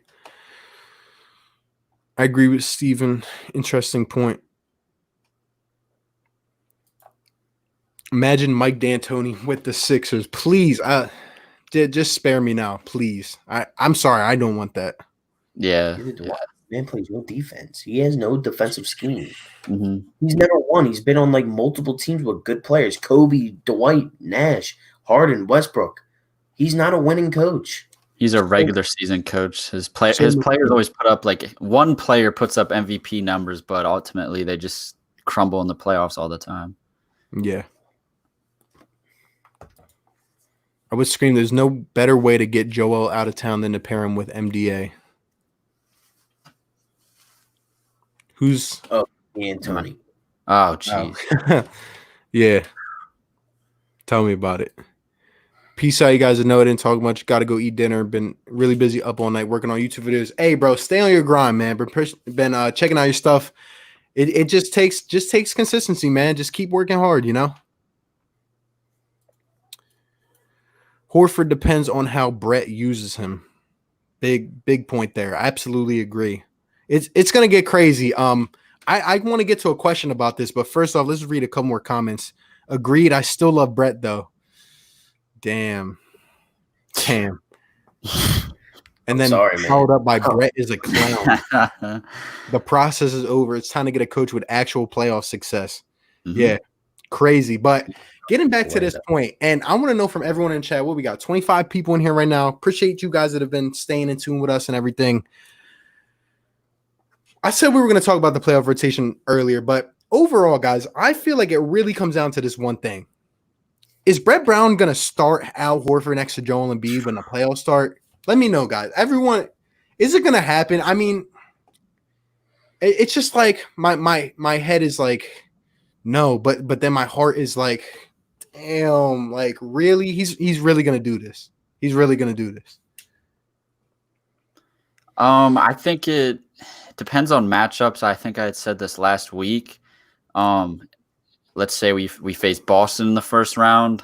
I would like to think he wouldn't start Al Horford. At least I wouldn't. But, you know, this is Brett. And I think Brett, this is why I said he's soft earlier. I think he's scared to put his foot down and really step in the way of the players, even when he should, because it would benefit the team. So we'll have to see, man. I don't know. It's Brett Brown we're talking about. He's going to 100% start Al Horford. And we are three logical people. Let's be honest here. We watch the Sixers pretty much every game. All these people in the comments are pretty logical people. Brett Brown is not logical. That man does whatever he wants. He's not going to ever win a championship unless if it is this year. This is the only year he has to win a championship because of this whole pandemic. And it would be such a Philadelphia thing. I would love to win a championship, but my God, if Brett Brown stays another year, I swear my head will explode. I'm telling you, man, I really think it's going to happen, and I'm just going to be pissed off about it every single day. Mm-hmm. Players under Brett Brown usually regress, yeah. Just speaking the facts. Fact or fiction, Mike D'Antoni is the Andy Reid of the NBA. I can see that statement, but I don't agree. I don't think. Yeah, I'm no fiction on that because even when Andy Reid has a Super Bowl now, mm-hmm. and even when he didn't, he was still getting to the conference championship. Like D'Antoni, I don't even know if he's ever been except 1 or 2 years. Yeah. Yeah, these comments are funny. I'm just looking at a few here. I see Brokey. Brett's the type of guy to bench Michael Jordan in the finals. 100% Brett Brown is not playing Michael Jordan. Oh my I don't know if you guys remember about The Last Dance, but when Jordan couldn't play, he's doing exactly what the coach that Jordan got fired did. Yeah. Who would you guys like for head coach? I'm going to do a video about this eventually, my guy. Stay in tune with that. Then we'll definitely talk about it up on here. Sixers can be anyone out there, but a coaching change wouldn't also hurt in Philadelphia in the near future. I mean, yeah, they have the talent to be anyone, but they just won't with the current system. Here's a prime example, guys. It took 1 year and one coach from the Flyers to be garbage to the second best team in the Metropolitan, arguably the first because we've already beaten them 3 times. We've beaten the Caps 3 times. We're above the Penguins. We're above the Islanders, the Rangers, the Devils. We're above all of them. It took a coach to do that. A meaningful coach who's been in the prime time, who's been in those things before. It takes a coach, guys. Trust me. Yeah. I agree.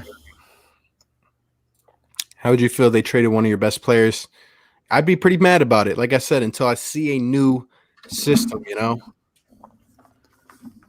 Shout out to my guy up in here, Sports Talk with Bros. First time, long time. I have a question you probably never received yet. Should Brett Brown be fired? That's funny coming from Bros, my guy.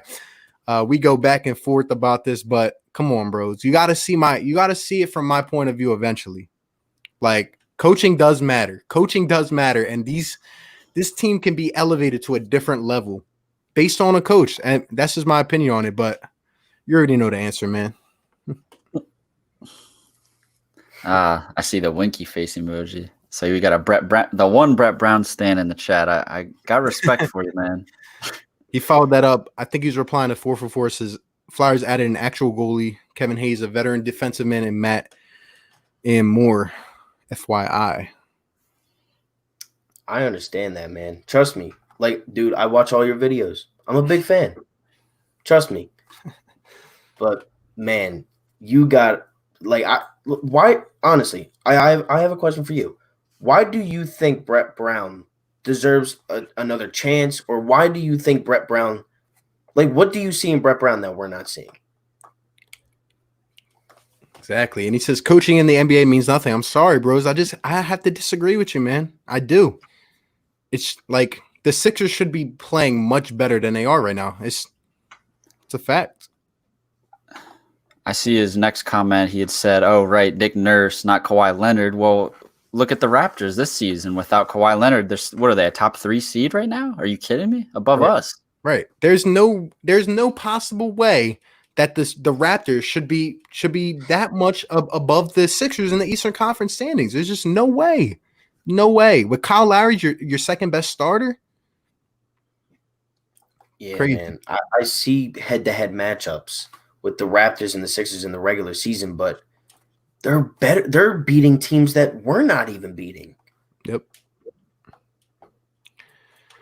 Bros, if you're in here, I want to know from you too. What do you think about how the way the game was managed down the stretch of Game 7? You know, dribble handoffs to JJ and, you know, wasting out the shot clock. I want to know what you think about that.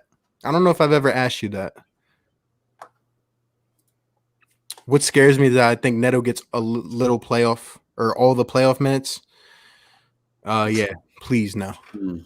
To quote Running Back Podcast, you're running 3 forwards on the floor. Yeah, I call it the 4 forward lineup. Definitely got to get my boy DJ Eastwood up in here soon. I don't even know where he's been, but yeah, it's ridiculous. It's ridiculous. If Brett wants to do Allen Bead, let him fall on his own sword. I support it. He could prove us wrong. I don't know. Brett's a walking L. Damn. Savage. How long will you guys be streaming? Hey, we're riding off the chat, man. Like, you guys are bringing the energy, you know? Bro's the ultimate. Damn. Bro, you summoned the chat, man. Everybody knows Bros, man. Let's see. Okay, he is certainly making a point now. If you're seeing I'll let you pull them up once you get there. They're just going fast. I'm trying to get down. Let's see. It means a great deal. The example again is Nick Nurse. Absolutely right. I agree. Dude never coached an NBA game in his life, wins a title, loses Kawhi, and until the season was suspended, is now second best team in the East. Okay, but all right. Now I'm gonna go on to like Broad's side of things and saying that are they gonna win the title again this year? I don't know. Do they not have enough star power to win? That's what I think Broads is really saying. And look, I understand some people like Brett, some people don't, but is Nick Nurse going to take the current Raptors team and take them to win the championship? And to this point right here, it says they won't win the title because they don't have a real star. What about last year? I know. See, this is where me and Broads kind of hit that line. I don't know about you two. I've talked with Broads about this. I think Jimmy Butler can be the leader on a championship team. Broads think he's more of a 2 option on a championship team. I think Jimmy Butler with the right guys around him, like Ben and Joe, Tobias, can honestly lead a team to a championship. So, I mean, was Jimmy was the leader of this team, but I mean, I don't think he was necessarily like the number one option or anything like that. It was just like that team had so much talent on it. Like all 5 players were averaging over 17 points a game. I think it's just Jimmy was the veteran guy on the team, the guy who just so happened to have the ball at the end of games. You know what I mean? I don't think he was necessarily like, your LeBron James, Kobe Bryant type of guy. I mean, if he was, he would have won a championship by now in one of the teams he was on. Yeah, and what he just said, the second to last comment that just got posted. Jimmy Butler isn't your number one if you have Ben and Joel. Yeah, you're not wrong on that. Jimmy isn't your number one when you have Joel and Ben. But Jimmy Butler is taking the last shot between those 3 guys because he is the veteran, because he's the dog, because he has been a star player for good teams, but they have only ever been good teams. He's a star, but he only ever took the Timberwolves to the 8th seed. He only ever took the Bulls as far as he would take them, which was only a second round. Yeah, I feel you. I mean, like I said, me and bros and all of us up here, we respect each other's points. I completely respect bros. It's just we just see it a little bit different. Stars win titles, not coaches.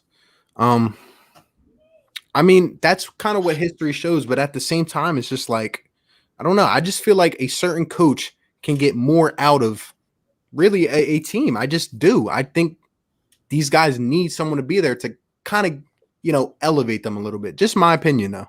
Mm-hmm.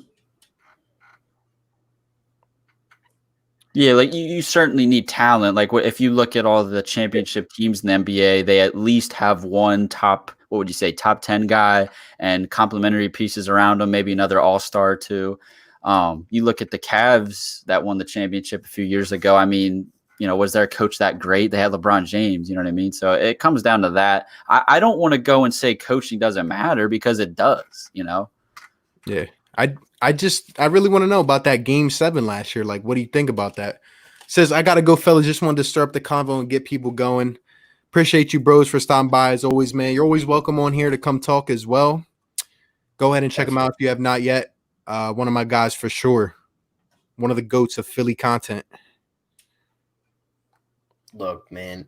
I mean, us 3 clearly don't like Brett Brown, but the comments he did make, he had points to them. Like, I'm not going to lie. Like, he brought up a great point with Dwayne Casey. He brought up a great point with Pop. Pop has no superstar. He has DeRozan. He has Aldridge.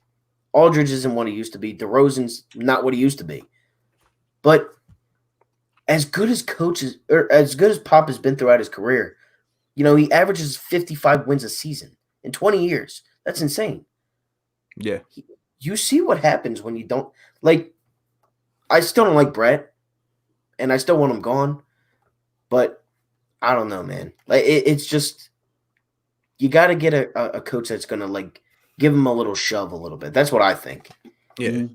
I just think like you obviously need a certain level of talent, but that coach is gonna give you that little extra oomph, if you know what I mean. Like you have a roster full of stars, but you go from Brett Brown to Greg Popovich, there's going to be a significant difference, in my opinion. It's just obviously you can't go out there and play the games for them. You need obviously talent, but it's just giving that little extra notch, in my opinion. Well, here's the thing. Broads had mentioned before he left about how, what's his name? Dwayne Casey had won Coach of the Year and then was fired. And then, Nick Nurse comes in and wins the championship. Are we sure the Raptors win the title if Dwayne Casey is the coach? You know what I mean? Sometimes it just comes down to, like, the coach may not affect the game as much as people may think, but it comes down to the system the coach runs. Like, does it fit the roster construction and really how they are in the locker room. And it seemed like Nick Nurse was exactly what that team needed to win the championship. You can't say, Dwayne Casey would have been that guy. So that's where you have to decide. Yeah. And another example I can even point to is like the Bucks. Like, look at Jason Kidd with Giannis, and now look at Mike Budenholzer. How he is. I mean, obviously he hasn't directly played the game, but for example, Brook Lopez is out here jacking up threes. The Bucks can shoot 1 through 12 through the roster, and the way they space the floor, and Giannis can hit his shooters. Just something I see, but yeah, man. That I don't know. Like, he has me thinking, which is good. Like, these are the questions that, really do get the mind going. Like, what is it really Brett Brown, or is it like? And here's another point. Okay, now I got a question for you too. If coaching doesn't matter, are our star players are Joel and Ben, are they good enough to win a championship now? That's the point. That's a good point right there. And it's a different discussion if Ben Simmons is shooting the ball like we had expected really coming into the season, but he's not. Joel wasn't really conditioned this season. The blame goes around. Like, I'm not saying all the blame goes towards Brett Brown. Like, there's fingers to be pointed everywhere, but I think Brett definitely deserves more of the blame than anybody else. That's just me, though. I'm sure you guys could probably agree on that. Yeah, I agree with that. And I do think Ben Simmons and Joel Embiid, like Steven said, if Ben starts shooting, of course, I really feel like these guys can win a championship. We are now seeing a change in terms of team construction. Like, now it's at 2 stars really per team. The Sixers, to me, have 2 stars. If Ben's shooting, I think we can absolutely, go ahead and win a championship if the right system is put in place. And for example, like Al Horford, look at what he did. Look how good Brad Stevens made Al Horford look. And a change in 1 year, I still don't believe that Al Horford has just fallen off the side of the earth. I'm sorry. I just can't believe that 100%. Yeah. Yeah, man. That did get the mind going. I'm not going to lie.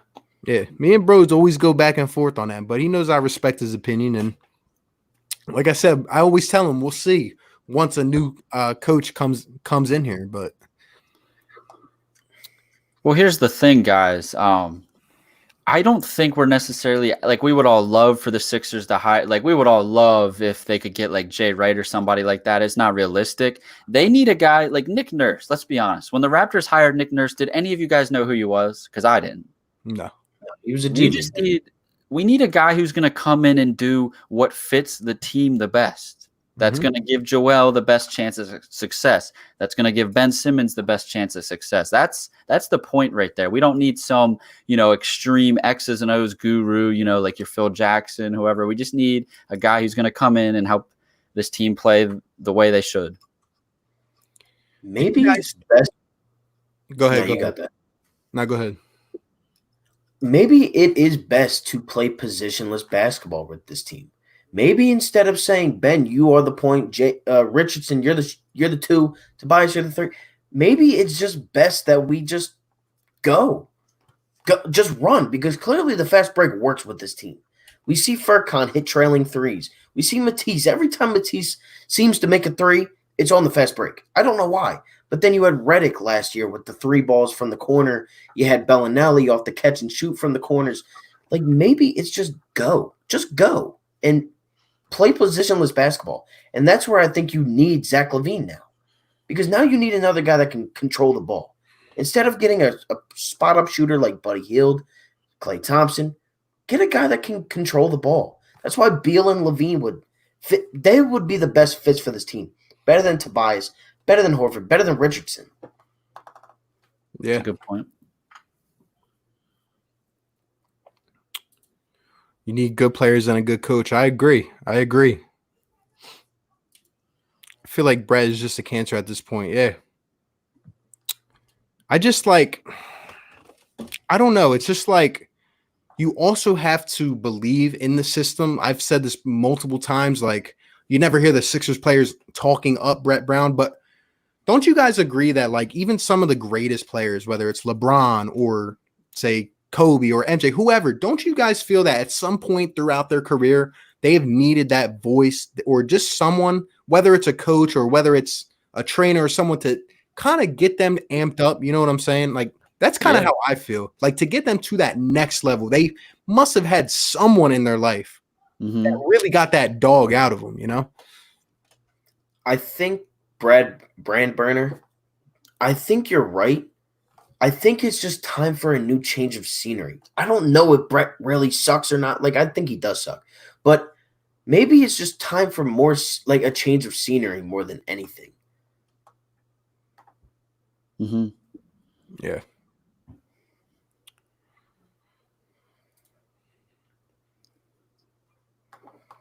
Greg Popovich knows how to make a good system. Brett doesn't. Greg develops players. Brett does, but is not great at it. Yeah.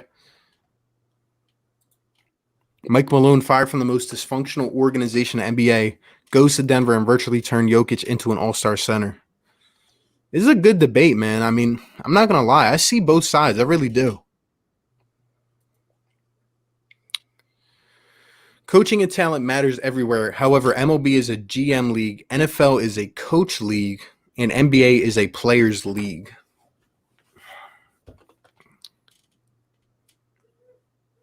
I see it. I see it. I just think that coaching matters no matter where.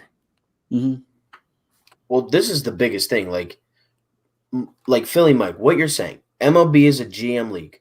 You saw what Kapler did. He sucked. As soon as Charlie Manuel came back for 4 games against the Cubs, we sweep him.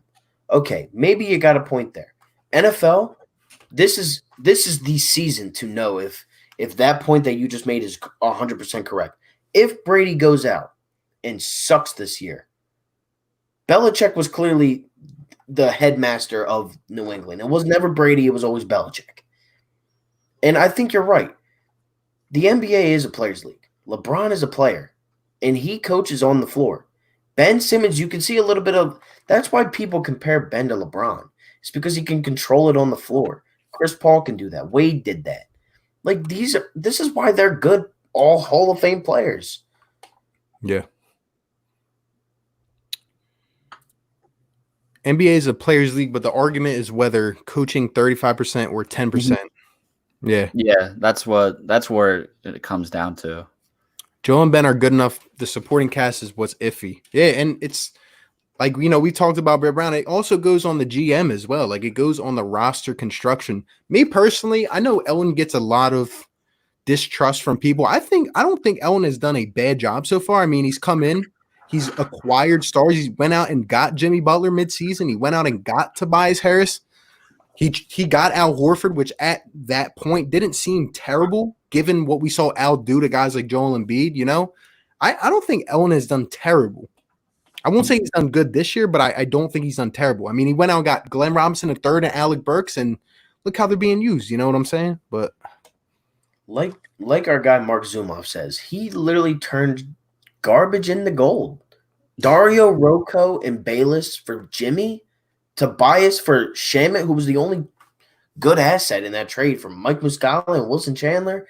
And then you had what's his face? I don't even remember. Like he's not bad, but I think everybody would have done that trade, and all fan bases would have supported and backed those decisions. Yeah, like I have no problem with him making those moves with Jimmy, Tobias, you know, Horford, Jim. Like I have no problem with it.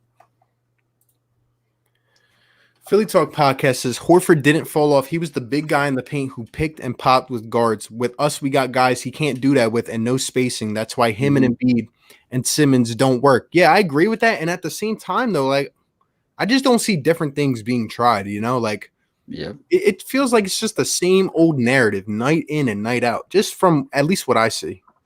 And this comes down to the coach. That's what, like, you can't tell me, like, Brett is trying to use Al Horford like he's a stretch 4. Look, Al Horford has been able to stretch the court his whole career, but he's not a spot-up guy. As Philly Mike had mentioned, he's a pick and pop, pick and roll type of guy. You have to get him involved in situations that he's comfortable with. You know what I mean? I don't like they're using, like, Tobias Harris is more of, like, he's playing out of position too, honestly. I think Tobias is more of a 4. I could have sworn he was a 4 on the Clippers.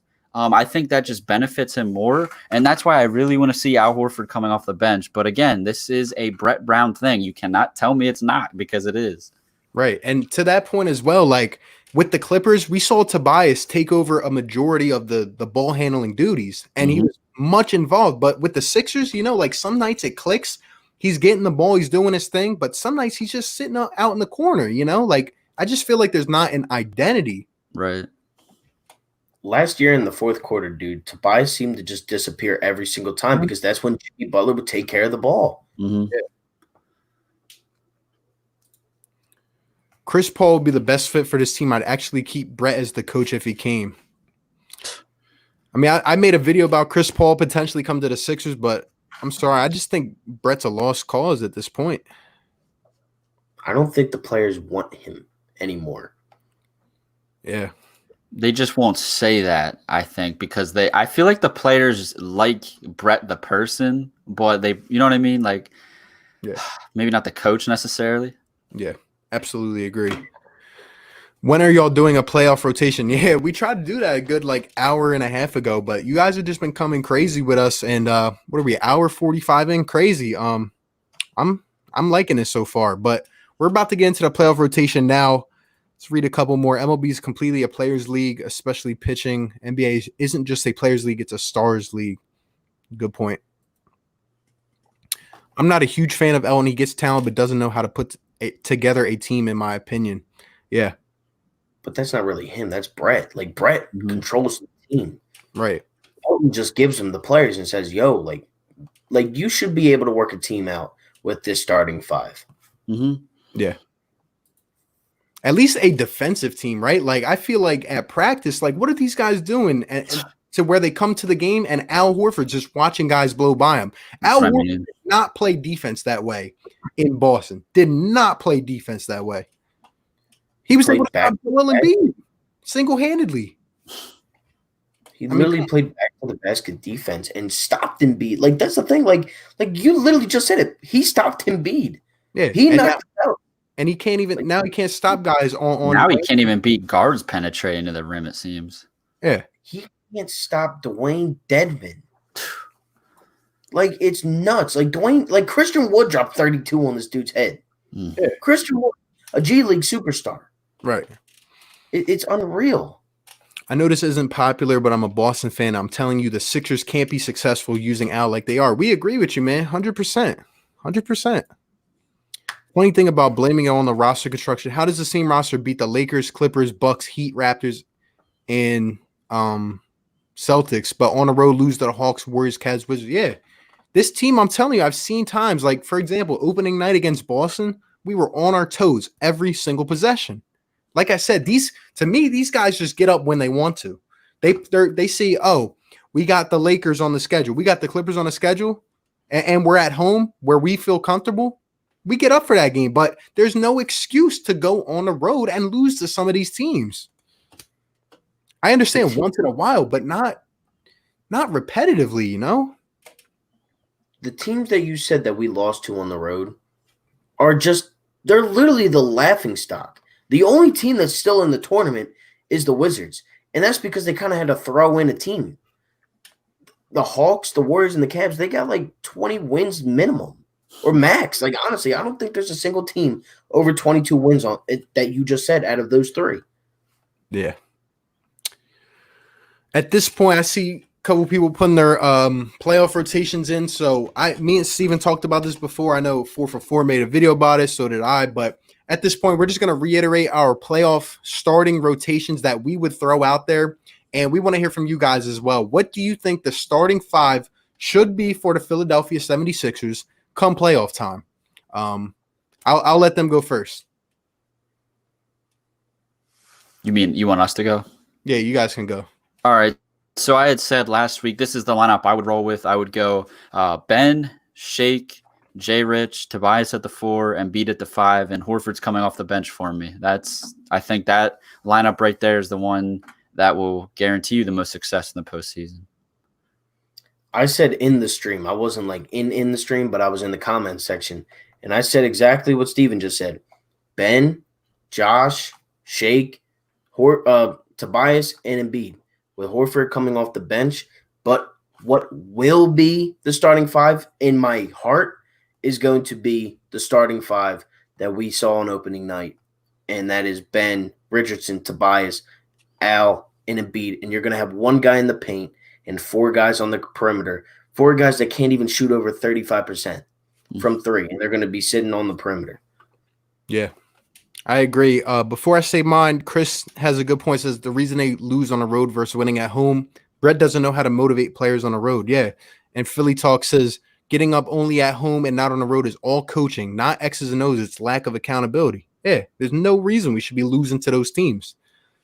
But back to my rotation, I see it just a little bit different than these guys and mostly everyone else. I would go with Ben, Josh Richardson, Glenn Robinson III, Tobias, and Joel with Al coming off the bench.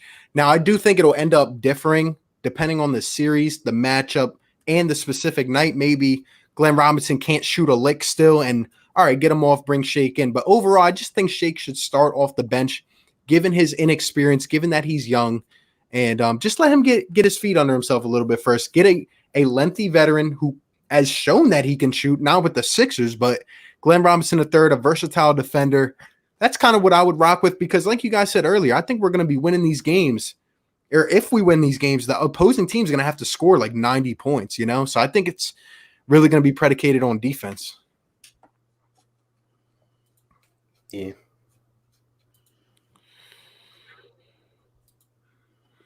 Ben, Josh, Matisse, Tobias, and Joel. Interesting. So you put Matisse in the starting lineup. Al needs to be used like how the Clippers use Montrezl Harrell. He needs to come off the bench and run pick and rolls without Embiid. Yeah. Yep. And just because Al comes off the bench doesn't mean he should be playing, 15 minutes a game. No, he should still be getting quality minutes. Yep. You just have to mix and match. That's another thing with the rotations. That's why I really think coaching matters. Like the rotations with the Sixers sometimes are just horrible. Yeah, man. I mean, at the end of the game, you got to have those 5 out there. I don't care that Horford doesn't start. Horford is your 4th best player on the team. But he'd be the best bench player. You need depth.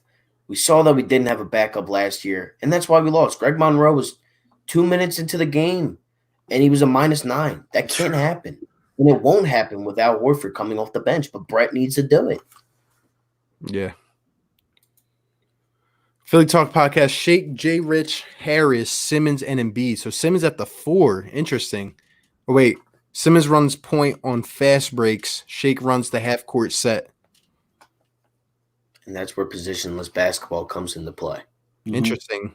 I'm just worried about Simmons' use in the playoffs. Like, given our system, like, I'm telling you guys, you cannot have these games where Ben is just neutralized and doesn't do anything like we've seen before. Like, some games he's out running the fast break and just going off in every aspect of the game. But we know, like, he's not shooting the ball. And if you take him off the ball, then really, what is he going to do? Play the post, cut, be the roller on pick and rolls, maybe throw down some lobs? I don't know. That's again, like the finger just keeps getting pointed to Brett Brown. Like, I don't know how many more signs people really need. I feel like I feel like Ben, whenever he's scoring, it's him just being assertive. When is Brett Brown going to draw up a play or a system where Ben's getting easy looks, easy buckets? I swear you never see like Ben and Joel. I said this last week, actually. You never see Ben and Joel 2-man game ever. Why don't they just run pick and roll? How are you going to stop a 6'10" point guard and Joel Embiid, one of the best centers in the league, running a pick and roll? I know you can sag off, let Ben Simmons shoot. Well, but guess what? He's 6'10". He's a freight train at getting to the rim, and he can pass like nobody else can. Yeah, it's crazy. Yeah, I mean, Ben Simmons' best games were without Joel, and maybe it's because they don't incorporate them together, like Steven just said, together in like plays and stuff like that. But his 34-point game, Embiid didn't play; he was out. Game against the Cavs back in 2017. No Embiid. Game against this year, the Lakers. no Embiid. Like it's just a reoccurring thing. And that's where, people say that these two won't work out together. Well, I would love to see that with a different coach. Because what if you do have Joel Embiid at the high post and Ben Simmons at the point guard position running the pick and roll? You don't even need to roll because Embiid can shoot that mid-range jump shot. You can have Ben carry the double team in because they're going to guard him from the paint and up to the rim. I mean, there's so many things you could do with Embiid's just ability to score the basketball and just his size in general. And Ben Simmons, on the fast break, is the most unstoppable player besides LeBron and Giannis in the league. Yeah. It's nuts to me. And again, like you just said, it all leads back to Brett Brown. Yeah.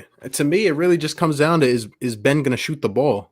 Like, Joel is a monster when you post him up, but at the same time in the playoffs, when play is maximized in the half court, Ben drives to the basket. You already know what Brad Stevens is doing. Collapse in the paint. Now, who's he going to throw it out to? Al Horford in the corner? I'm not confident that's going in. I'm just not.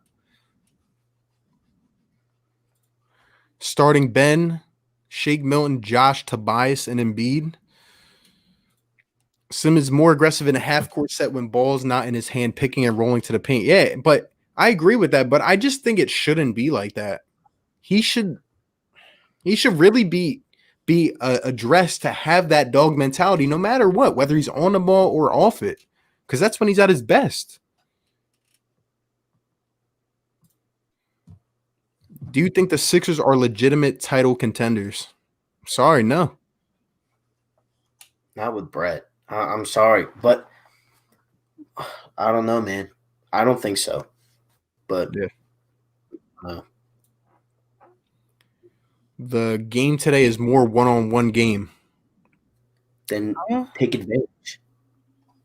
It's that simple. Take advantage. Players not stopping two. Yeah, there's really not anyone stopping Embiid like that, and I do feel like there's still that team element incorporated sometimes. Like, you just need shooters around him. Ben, Shake, Al, Glenn, Burks, and Mike. Interesting. It isn't even about Embiid or no Embiid. It's about space and creating space. Yeah. That comes with the system. Ben's best games is when any player in a half set runs the team. They do that when Joel doesn't play. Oh, yeah. That reminds me of the Nets game. I think he means when Ben is the screen and roll man. You definitely would like to do that in the playoffs, especially with a guy like Shake who can handle the ball. But I don't think that's going to be your the primary offense right there. Yeah. That's just really what it just goes to show how special Ben Simmons is. Like, just everything that he can do put together. It's just, I don't know. Yeah, man. For example, on a few times you'll see an Embiid Simmons pick and roll. Look at how much space is carved up. Yep. Slim chance, but Ben, Shake, Matisse, Harrison, and Bead. I wouldn't be mad at it. If Matisse is knocking down. Matisse was struggling towards the end. Yeah, he was. Yeah, shooting wise. Embiid's a dangerous role man because he's a big that can finish. He can also pop out from 17 feet. Yeah, I just don't see, like I said, just a sense of identity when it comes to Embiid. Like, sometimes he's just sitting out on the perimeter, or he'll come up lagging behind everyone else, and he'll take the ball with 18 seconds and go ahead and pop a three. Like, that can't happen. Or we need to do more pick and rolls with Joel Embiid. That's really a big element that we kind of miss of this offense. And we really have two guys that can do it. Stupid whoever thinks Ben and Joel can't play on the same court. I think they can. So do I. I agree with you, man. But some people seriously say that one of them has to go. Yeah. You get these two in an action, teams have to figure out how to stop either the 6'10 guy with a quick first step or 7'1 guy who can finish above their heads. I mean, that's what I mean.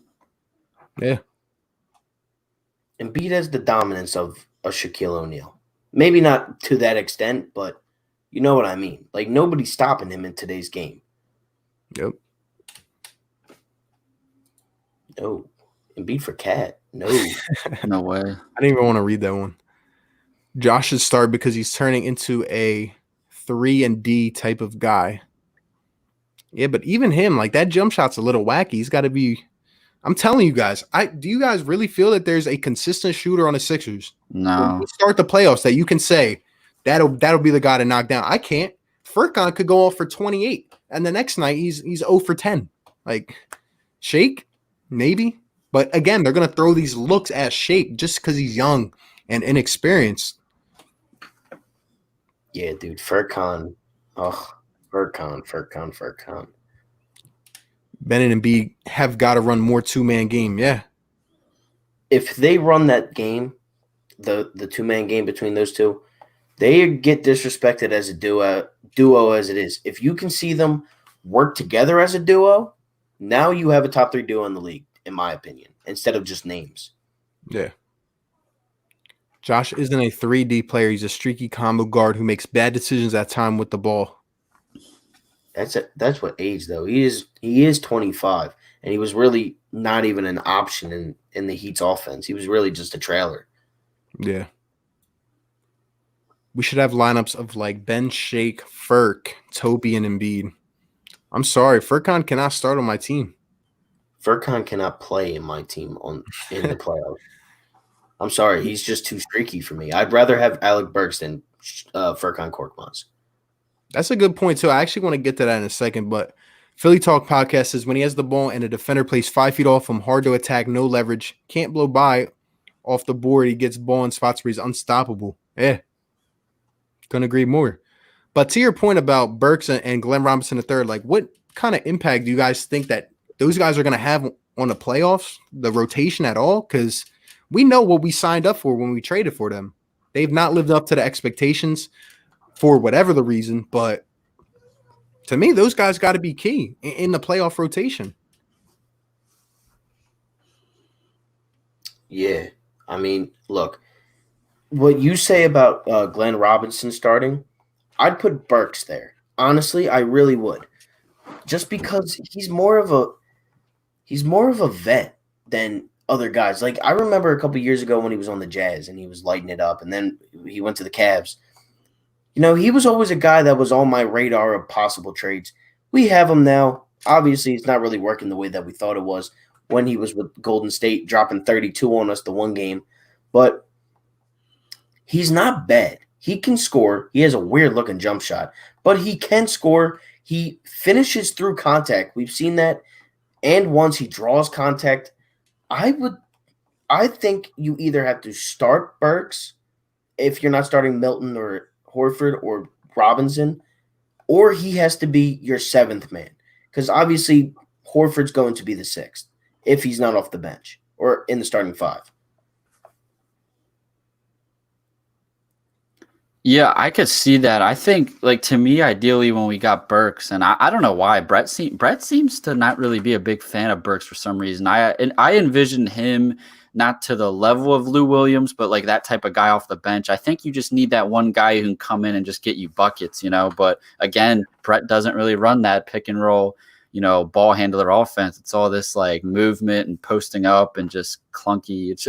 It's so hard to watch, man. Like, yeah. I just get confused with the rotations. Like it's just very different from night to night, and it's just like why? Mm-hmm. Yeah, like as you said earlier, there's never been an identity on this team. Like one night when you think things are clicking, it's completely different the next. Yep. I'll be back in 1 second. You guys can read some comments off. Gotcha. Word, man. All right. I don't even know where we're at right now. We're kind of backed up. I guess we can't click. I don't think. Yeah, we can't click. All right, I'll just scroll through. I'm trying to find where that's at. That's up like pretty far. Oh, there it is. Okay. Do you think Tobias should be traded? I mean, if you could see, we had mentioned this kind of earlier. I think you would need to get like a Bradley Beal type of player, something like Zach LaVine. Like I I'd want to trade him for somebody better. So I'd be giving up Tobias and some draft capital. But here's the thing, like everybody likes to hate on Tobias and stuff like that. But like, if he's your third best player, I think you have a pretty darn good team constructed. When you say like, there's a lot of teams out there, like if you look at the Lakers, who's their third best player? I mean, LeBron, AD, that's 1 and 2. Who's 3? Like Tobias is better than their third option, you know? Like, yeah. Yeah, I don't even know who is the Danny Green, maybe. That's what I mean.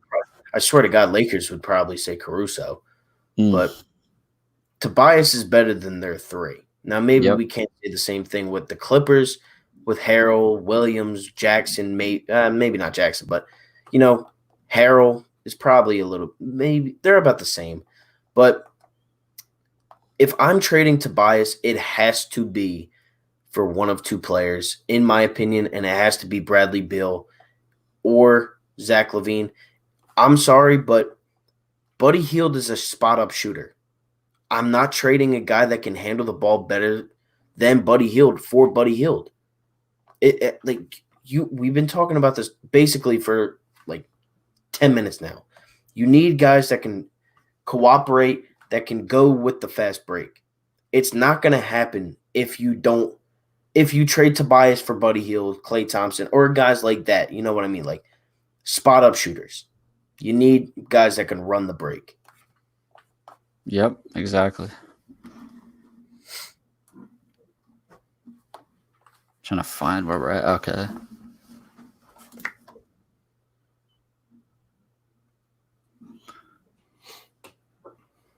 There's not a wing or a guard in the league who can guard Embiid. Well, we don't see. Here's the thing. I don't really know what you mean by that comment. I'm gonna assume you mean on like switches and mismatches. The Sixers don't create. This is Brett. They don't create like mismatches or anything because we don't run pick and roll. Like you watch, like every team runs pick and roll for that matter. Forget the Sixers. Like we don't get mismatches. Joel's giving the ball in the post, and it's like, all right, he's got a rim protector 1-on-1. Like Brett doesn't run anything to get any mismatches. It seems. The only time there was ever a pick and roll co-op or included into the game that the Sixers play is last year when JJ Redick would just completely ignore Brett and set a screen in the low post, and Embiid would free up and dunk the ball every single time. Like, that's what needs to happen. And they try to do it with Furkan. I'm sorry. Furkan's not JJ. He'll never be We think, like some people really do think, and they have high hopes, and so do I for Furkan because he is a very young player. He's not JJ. JJ was drafted in the top 11. Furkan was drafted in the top 24, I think. Yeah. They're two completely different players. And JJ Redick is a vet who has never missed the playoffs. I think Ben needs to realize B's dominance to grab offensive rebounds when Ben misses a jump shot. Yeah. How about the Union? That's my guy. Everybody wants me to talk about the Union. I don't know. I got to do a poll or something. Feel you, man. I like Mike Scott, but he needs to play more of a in and out game in order to shoot, or in order to be a consistent bench player. He's not good enough shooter just to shoot 3-pointers. Yeah. That's why I think if we were to keep another big man for the playoff rotation, I feel like it would be Mike Scott, just because he can, heat up at any time and knock down some threes. But Mike Scott was huge in the playoffs for us last year. He knocked down the game winner. But I mean, I don't know, man. Comes back to 76ers. He should be playing with Simmons in short spurt. He can bring energy. Yeah, I don't know what the heck happened. Like another guy just fizzled off into the win. Like, yeah, he had solid games with us. I don't know what happened. He was just cut over Raul Neto. I don't even know why. Neto's not good. Burke's better than him. Yeah. Ben's extremely underrated defensively. Yeah, he's a defensive player of the year candidate, to be honest. Brett uses GR3 and Burks wrong. Yeah, isn't it crazy how GR3 and Burks can literally play, outstanding on a team that is terrible, but they come to the Sixers and it's like, Brett. Do you think Embiid's mindset is tough enough, or do you guys wish he had a mindset of a Boogie Cousins with the Kings, like I can drop anything, anytime, anywhere attitude? That's a good one. To me, I feel like Joel has to be Joel, like with all the antics and everything on court, obviously not off court, but I think that it comes out. I think it does show when Embiid wants to be dominant, like really nobody's stopping him. It's just who's going to get him to get in that mindset. But I've seen it before. Yeah, I mean, look, Embiid is arguably the most dominant player in the league today, where it's just impossible to guard him when he's on. But like I don't know. I just feel like with the whole Karl Anthony Towns fight thing, like it really messed him up this season because he wanted to be out there on the floor with his team, and he wasn't. So he stopped all the showboating, the little this, like give me attention stuff on the court, and it seemed that he wasn't having fun. I think Embiid's way of a tough mindset is to have fun with the game of basketball. That's what I think it is, because when Embiid has fun, he's the most enjoyable player to watch because he is having fun, and you can see it on his face. Yeah, I absolutely agree.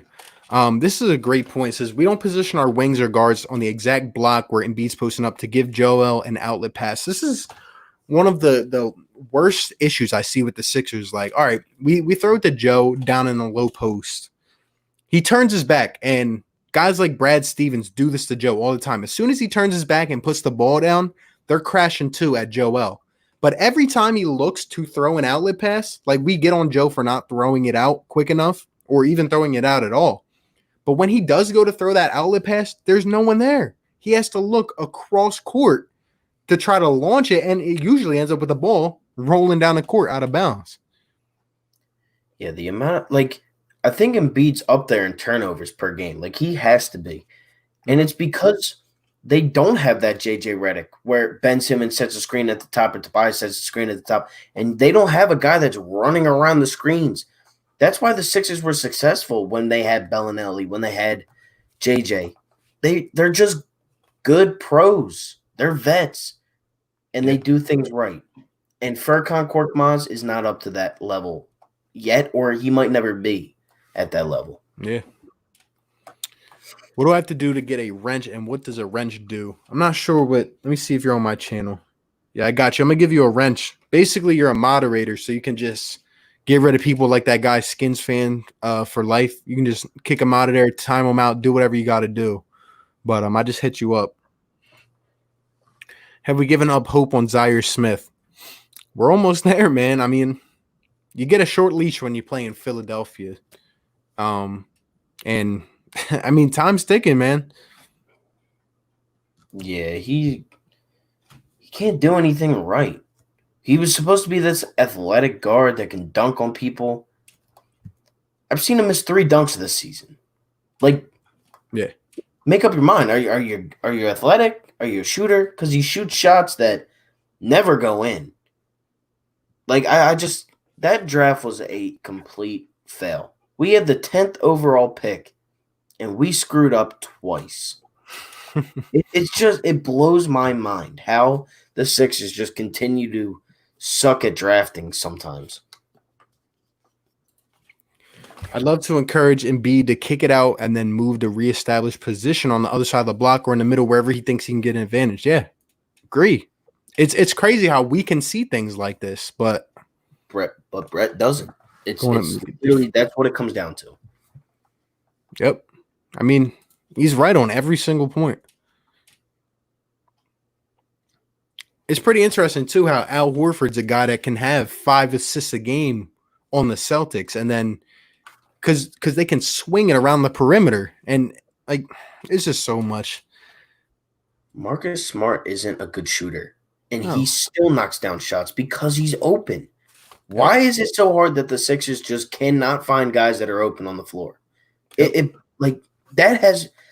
is what coaching has to do with this team. That is what is wrong with this team, is because they do stuff like that. Yeah. We should have signed KD in free agency and re-signed JJ. Yeah, KD wasn't coming here though. Yeah, man. I would wish have he would. Brand. What? He's my favorite all-time non-Philadelphia athlete. I would. Trey Burke greater than Neto. Yeah, they're just below average guards though. They're just all right. They're just there. Yeah. Brett reminds me of Andy Reid at the end of his tenure with the Eagles. Brett has shown that he can be successful, but can't take our team to the next level. But Andy Reid got us to places. That's why he was there for so long. Yeah, like I see what you're saying, but I just think it's the difference of sport. Like you could, like, for example, the Eagles get to the NFC Championship, but they don't get to the big game. Brett gets us to Game 7 against the Raptors, but I feel like that's not all Brett. Like it does go into the star power. So we had a God squad last year. Let's be honest here. We really did. Every single player clicking at one time, and we still couldn't win because of Brett Brown. Mm-hmm. Like Ennis was clicking. Scott was hitting game winners. Mike Scott was hitting game winners. Now everybody wants him gone. Like that's what. Like it just. We were clicking, and we still couldn't beat one man. Bead's around 17th in turnovers per game at 3.8, which is actually very good for his usage rate. I thought he was a lot higher. That's on me. I know for a fact he was on like the top 3 last season. Thanks, man. I appreciate you, man. Appreciate you. Can you guys please explain the last 40 seconds of the last Heat and Sixers game? I'm trying to remember which one it was because there was multiple this year. Was it the one in Miami where Tyler Hero made that last second shot and then Tobias missed the wide open jump shot at the end? Because there was 3 of them, right? We played the Heat 3 times this year. There was that one. There was the overtime one that we lost, I think, in Miami. And then there was another one. I know we beat them once. We beat them in Philly. We blew them out. Then we lost. We crushed them.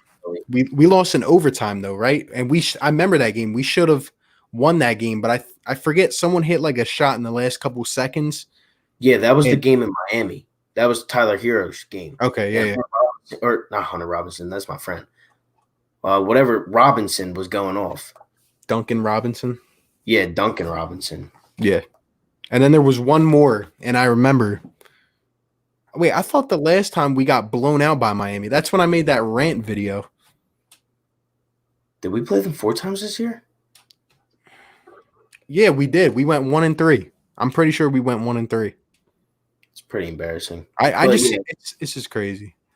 I think I know what game he's talking about. Like something happened in the last minute, and it was just like poor. I think that was the game where we like didn't even get like a shot off or something like that. I forget what happened.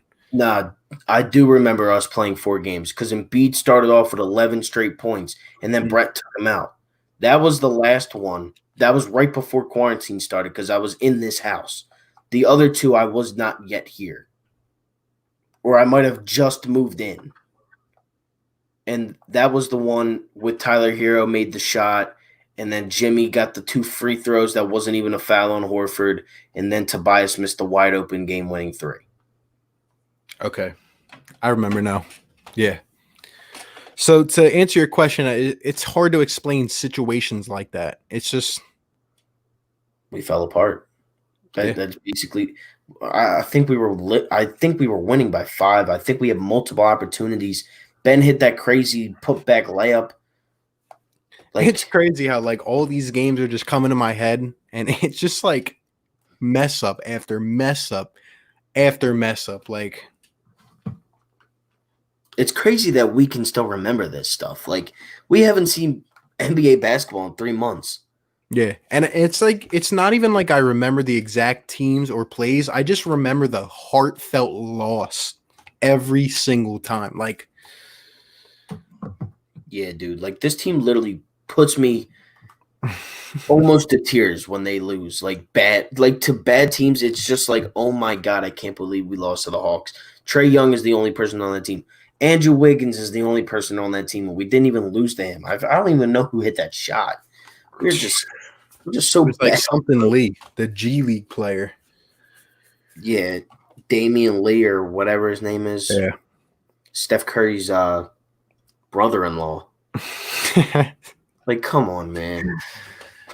I'm here now. My Wi-Fi is like Dak Prescott, shows up when it doesn't matter. Or trash. What happened to Stephen Conrad Jr.? Why'd he leave? I think he had to go, but definitely a lot of fun with the three of us for sure. It's crazy. We've been going on for 2 hours and 20 minutes now. Yeah, bro, To I'm not me, even it doesn't trying to even get feel off. like it. What'd you say? I'm not even trying to get off anytime soon. Like, we're literally just like ranting right now.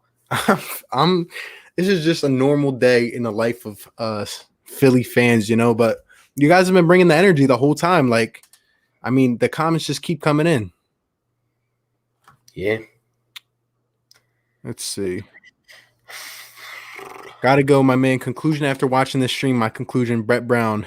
Yeah, man. And nice picture. Again, just like I started off by saying. That's a great picture, man.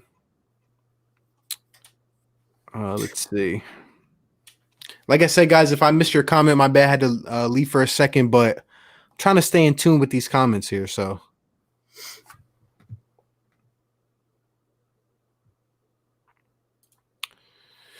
He can be successful. This is the same guy who started Markelle Fultz at the 2-guard spot. Fultz.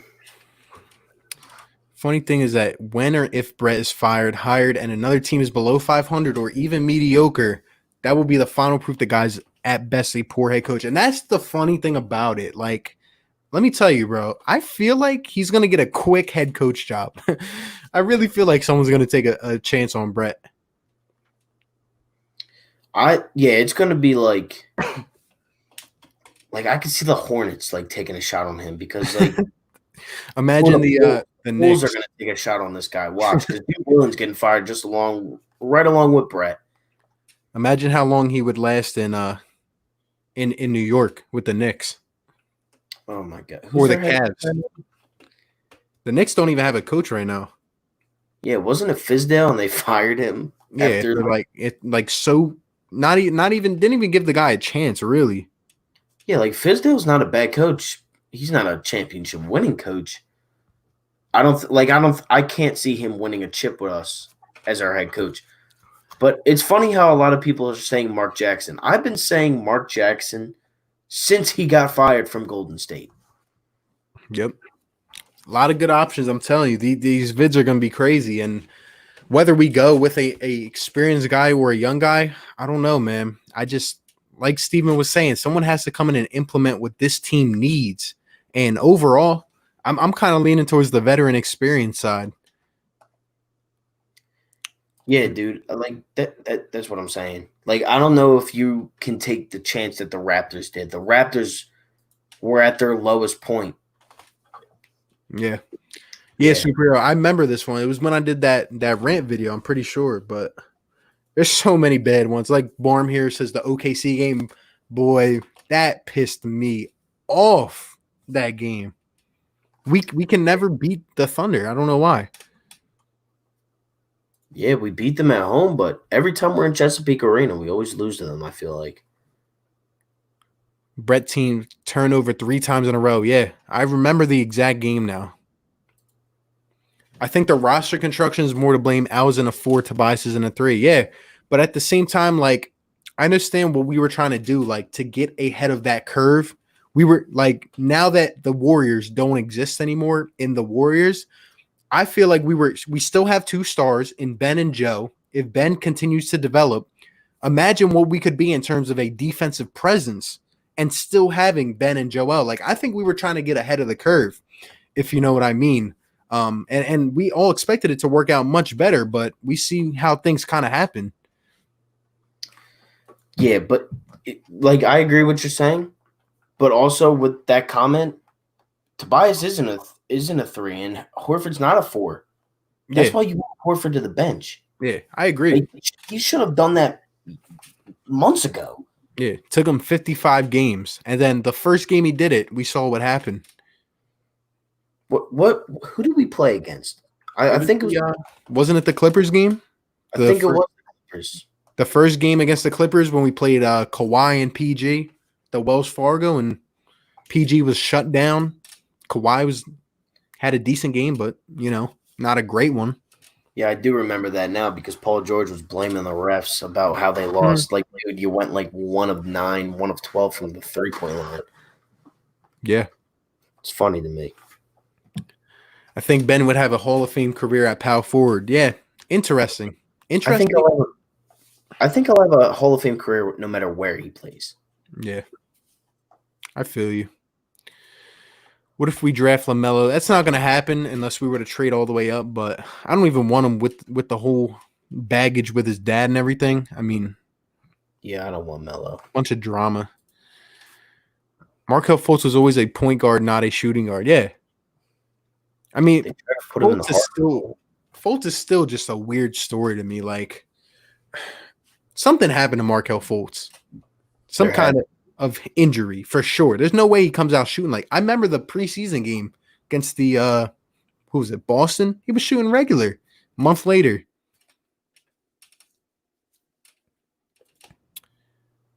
Oh, man. Fultz. Do y'all know if any Sixers aren't going to Orlando? I'm not sure, but I've heard a lot of guys speak up about it. Going to be interesting to see what happens there. I mean, just a whole bunch of factors going in. Kyrie's the biggest guy that I heard. Yeah. That said anything about any of this. Him and Dwight Howard. But I don't think any non-Sixer. Like, I feel like I know for a fact Joel and Ben are definitely going to go. Like, I know that for a fact that Joel and Bead just wants to go out and play basketball. And that's why I think, like, to me personally, Antonio Brown, we know why he's messed up. He got nailed in the head by Perfect. There is something wrong with Kyrie. And I've said this before. I think there's something seriously wrong with him. Like, there's something wrong with his head. I mean, he insists that the world is flat. He thinks dinosaurs are still around, dude. Like, this can't. It's not just like one thing. Like, oh, well, like one thing. Okay, yeah, that's okay. But 3 things now. Like, this is the 3rd thing that he's saying that's a little off the edge. Like, you're not gonna. First of all, you're not gonna compete with the NBA. It's crazy because like Kyrie, like, I really do like his skill set. I think he's one of the most talented ball handlers I've seen. But at the same time, I wouldn't take him on my team. I wouldn't. I saw the effect he had on those young guys in Boston last year. He was real, like, without saying it, he was kind of a crybaby. Like, remember, like, that whole playoff series? I was watching them go down the drain, and he would not pass the ball. Like, Tatum regressed, Jaylen Brown regressed, and look at what they did this year without him. I really wouldn't take him on my team, and he's kind of the link that makes me a little skeptical about Brooklyn next year. But that's why I don't think Brooklyn wins. I've been saying this since the minute those 2 signings happened.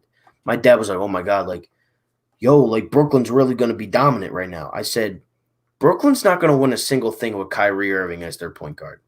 He has all the skill in the world. He went to Duke. He went to a great high school. He was given God-given talents with the basketball. Handles, shooting ability. Like, he has it all. Yep. And this man is just not it. He's not the factor that's going to end up winning Brooklyn a championship. Yep. Here's a funny joke. In 2 years, Kyrie cries again in Brooklyn and goes to the Sixers. Stop it. Stop it. No. I don't even want him. I'm sorry. I don't want him on my team. At this point, I don't. Hasn't really, like, he got his chance in Boston, and without LeBron, he kind of just seemed lost. And like you said, just kind of went a little bit crazy. But Superhero says, I would actually trade for Kyrie. Flat earther and all, his skill set would fit us perfectly. His skill set would fit us perfectly, but would he be able to fit with our guys? I don't know. If people think Jimmy Butler was a cancer, what does that make this guy? Like, this man literally turned from Hall of Famer, who's still a Hall of Famer, but he turned from like a real cool, down to earth Uncle Drew making Pepsi commercials to now the earth is flat, there's still dinosaurs, and I want to make my own league. Like, what happened? Did he fall on the set or something? Like, did he fall off a stage or something? Like, I don't know what happened to this man. When LeBron ran into him, did something go wrong? You know what's crazy though? Like, and I really say this like about a lot of guys in sports. Like, we've seen it over the last couple of years, especially like when guys get too greedy, like things just go down the toilet. Like we talked about the Pittsburgh Steelers before. What about Kyrie and LeBron? Like, if he just sucked it up and just stayed with LeBron, they'd be in the finals probably a couple more times. But who doesn't want to play with LeBron James? That's another issue. Like that's besides all the other stuff. Like, he wanted to leave LeBron. Why? For what? You just won a championship. I don't care that Kevin Durant. Yeah, he wanted his own team and didn't even play in the playoffs. Yeah, and they played a lot better without him. They beat the Sixers. If Kyrie plays, we beat them 100%. Yeah. If Joe stays healthy and Ben contributes offensively in the playoffs, we can beat anyone. Yeah. 100% agree. Kyrie said the earth is flat. He has something wrong with him. Yeah. Best trade we can get for Al Horford. We'll get to that in a second. I see some more Kyrie comments here. Kyrie, no way. He would rub too many players the wrong way. Yeah. It'd be interesting. It'd be weird. He would do whatever he wants here, especially if Brett's here. Kyrie would fight Tobias Harris. They are the two exact opposite personalities. You barely hear Tobias talk. Kyrie, that's all he does now. Yep. Maybe wins another title. So, yeah. I disagree. I think you can win with Kyrie just as a second option. KD will be the Nets' first option. If he's healthy, the Nets could be scary. I agree. However, I will reference you, and 444 knows about this strongly because he used to follow the Thunder. I will reference you to that situation. KD was the number one option for the Thunder, but it's just something about the clash of the personality. KD couldn't get along with Russ. We know that. And to me, Kyrie's kind of even little more loopier than Russ is. At least Russ is realistic. He just has that dog mentality, Kyrie is just a little bit crazy. So I don't know. Here's another point. KD was a first option, yeah. And Kyrie was a first option in Boston. Why did Kevin Durant leave? And when he left, was he still that number one option? Yes. He was still the number one option in Golden State. Was he a leader? No. He will never. I love Kevin Durant. Like, I don't think you got, like, I literally have this man's high school jerseys up. Kevin Durant's my guy. He's not a leader. Neither is Kyrie. Kyrie will never win without LeBron because LeBron was the leader. KD's not a leader also. That's why I don't think this team works. You need to bring one other guy in that's going, like, if you bring in Draymond and you put him on the Nets, I think they win. He could be a leader. He's not going to be the scoring leader. He's not going to be the passing leader. He's going to be the leader on the court.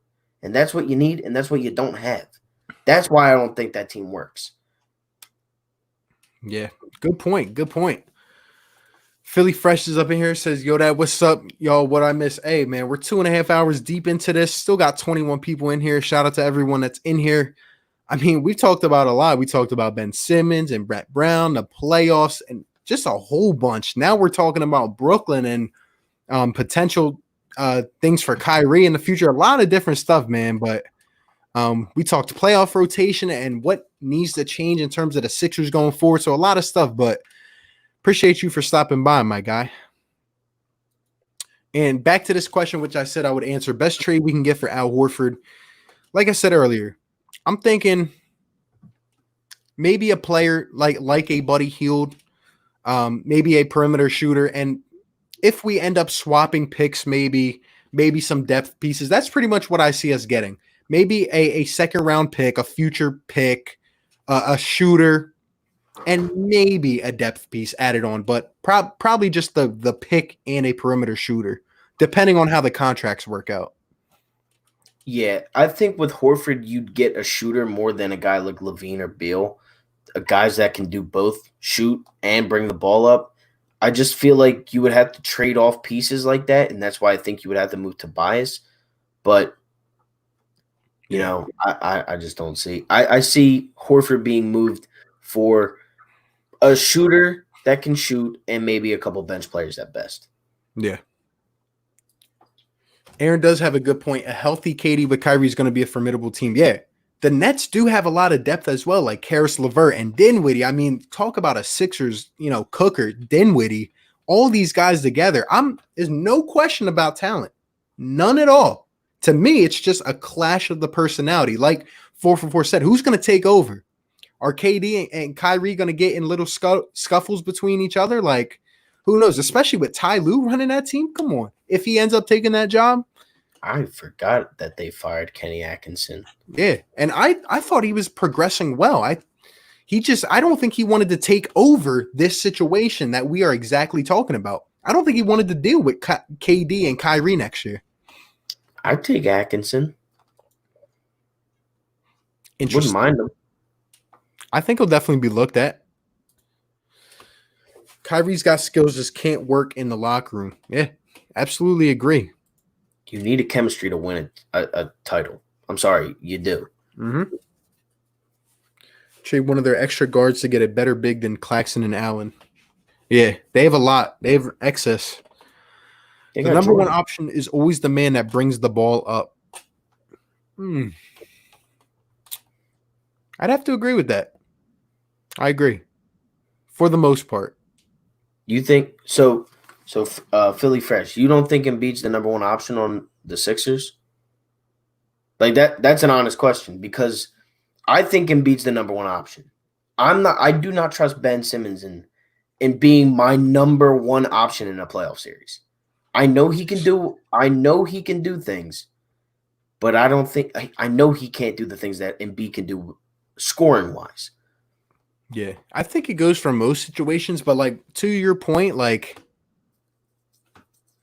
I get the number one option, but at the same time, it's like, do the Sixers have a number one option that can, like, in terms of the center being the number one option? You know what I mean? Like game on the line. Like usually you don't see a center being the number one to throw the ball in to get that last bucket. Usually it's a guy that takes up a shot like a Jimmy Butler or someone. But that's an interesting point, though.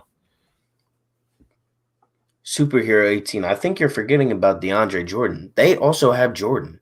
Mm-hmm. Like, I don't know if you're just talking about backups, but they do have DJ. And then Jared Allen is the backup. Yep. Jared Allen's not terrible, but he's a mediocre 1990s type of center that these days should be coming off the bench. Yeah. He's average. He's way better defensively than Okafor, but lacks the offensive game or defensive explosion to be an impactful player. Yeah. That brings back bad memories, like us drafting Jahlil Okafor in that draft. Just the potential, like. Could you imagine D'Lo on this team? Oh my God. Crazy. That changes everything. Or Porzingis, that changes everything. Changes years and years of development, honestly. Like Ben Simmons wouldn't be the same player. And you have that connection with those two playing in high school together. Mm-hmm. Kyrie's going to leave in a year because he wouldn't be the number one option. That's why he left Cleveland. Interesting point as well. I mean, you guys are throwing it at us from all angles. Like, yeah, what if Kyrie does get upset in Brooklyn and says, you know what? Like that, it's pretty funny. Like he kind of ended up in the same situation he had in Cleveland. KD, the more dominant player overall. Kyrie being there to kind of bail him out, but at the same time, like he said, that's what he didn't want. He went to Boston to explore something new, but it didn't work out. So that's why I think, like, I don't think Knicks fans have much to worry about. Kyrie will be a Knick one day. He would I personally think that because they don't want him. Kyrie wants to be Kyrie.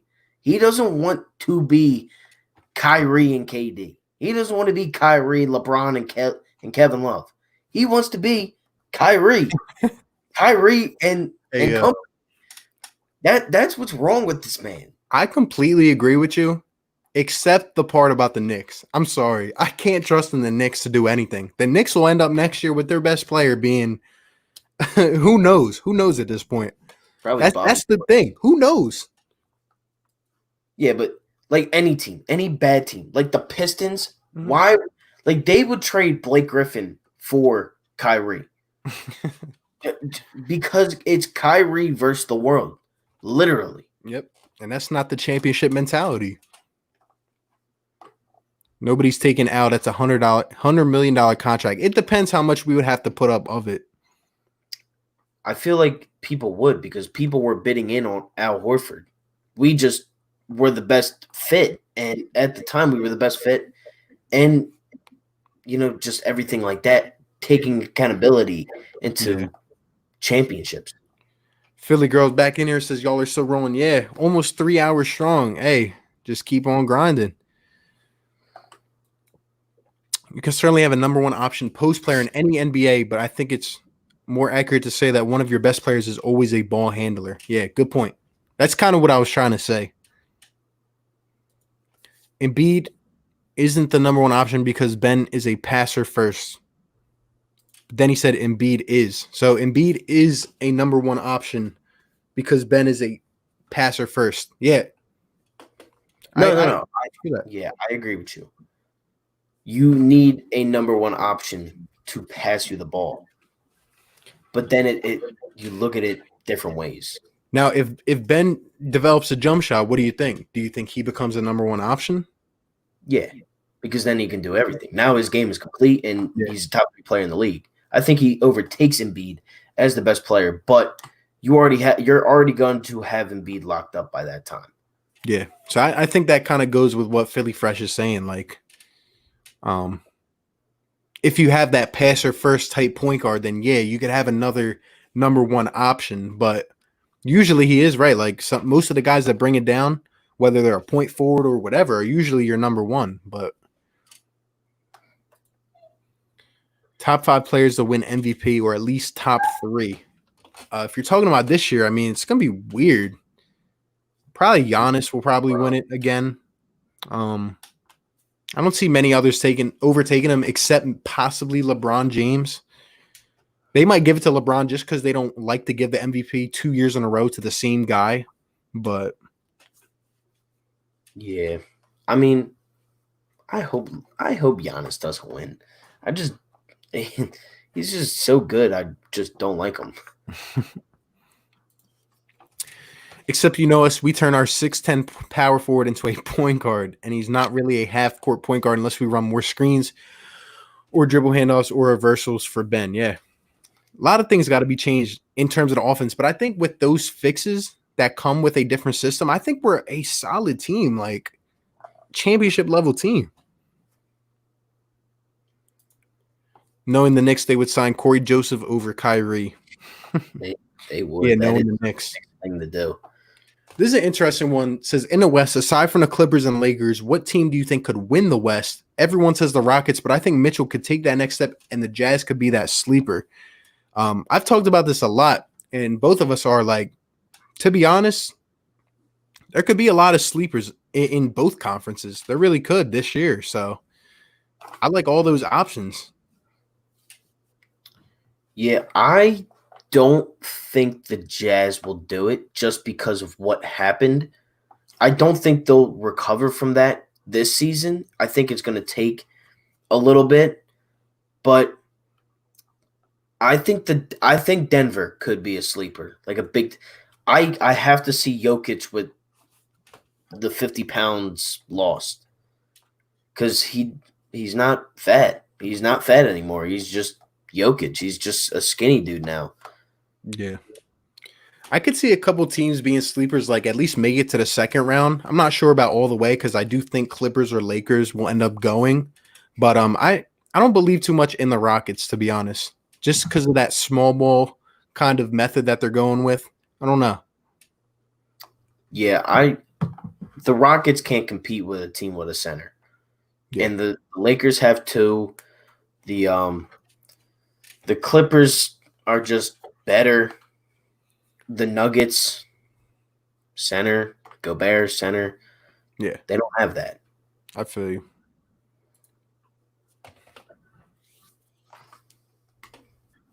Yeah. If Ben Simmons gets a jump shot, he's winning MVP. You're right. You're spot on. He's winning MVP and Defensive Player of the Year. He's pulling some Hakeem Olajuwon type stuff. I'll take it even next level. I'll take it next level. Ben Simmons gets a jump shot.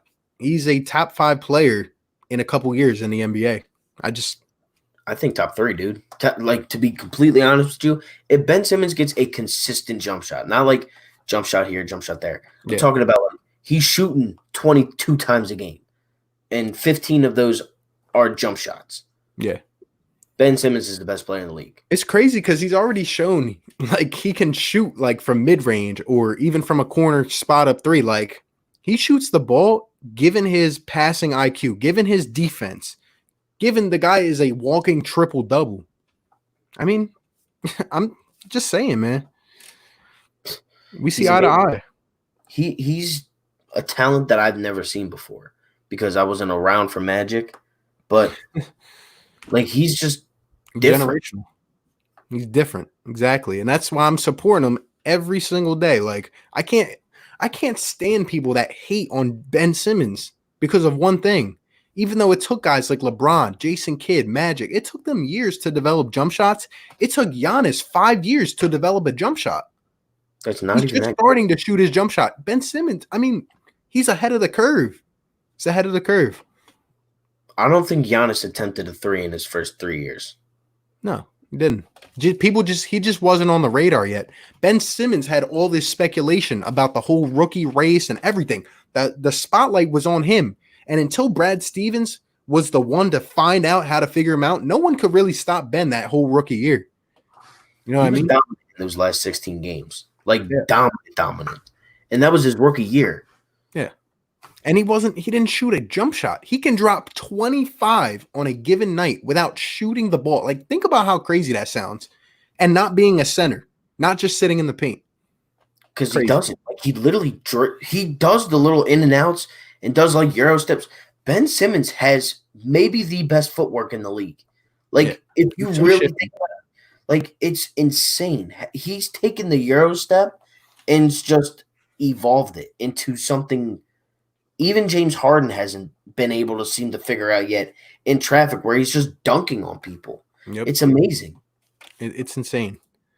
Philly Fresh says, I want to go on with y'all. I love Sixers talk. Hey, we're definitely going to get you up on here then, man. We're going to be talking Sixers a lot, especially with the season getting ready to come back and everything. It's going to be great, but yeah, definitely hit me up and we can sort that out. Definitely, man. What's going on, Philly girl? I want to get to this comment. Sixers, Celtics, Raptors, and Lakers fans. You see those fan base run away. Imagine hating on Giannis, back-to-back baby and defensive player of the year, best 25 years old season. Keep babying Embiid whilst Giannis rules. Christmas Day, bro. What? We whooped you, and Giannis was crying. He literally got taken out of the game. We stopped him. Come on, man. I ain't like. I'm gonna be real with you. I'm more scared of the Celtics and the Raptors than I'm scared of the Bucks. We match up better with you. I'm telling you, we're lengthy. We have these guys that are 6'6" and up. Yep. Bucks are really predicated on their shooters making shots. I know they're very good at it, but if they're not making shots, you see what happens. And to your point about defensive player of the year, like, watch out for my guy named Ben Simmons. I think Anthony Davis has that over Giannis anyways, if it's not Ben. Philly Talk Podcast is y'all finna pull all-nighter. Hey man, you know we love talking about the Philly sports, man, especially the Sixers. I could do this really all night, like no joke about it. Like no lie, if I didn't have work, I would do it. I wouldn't even care.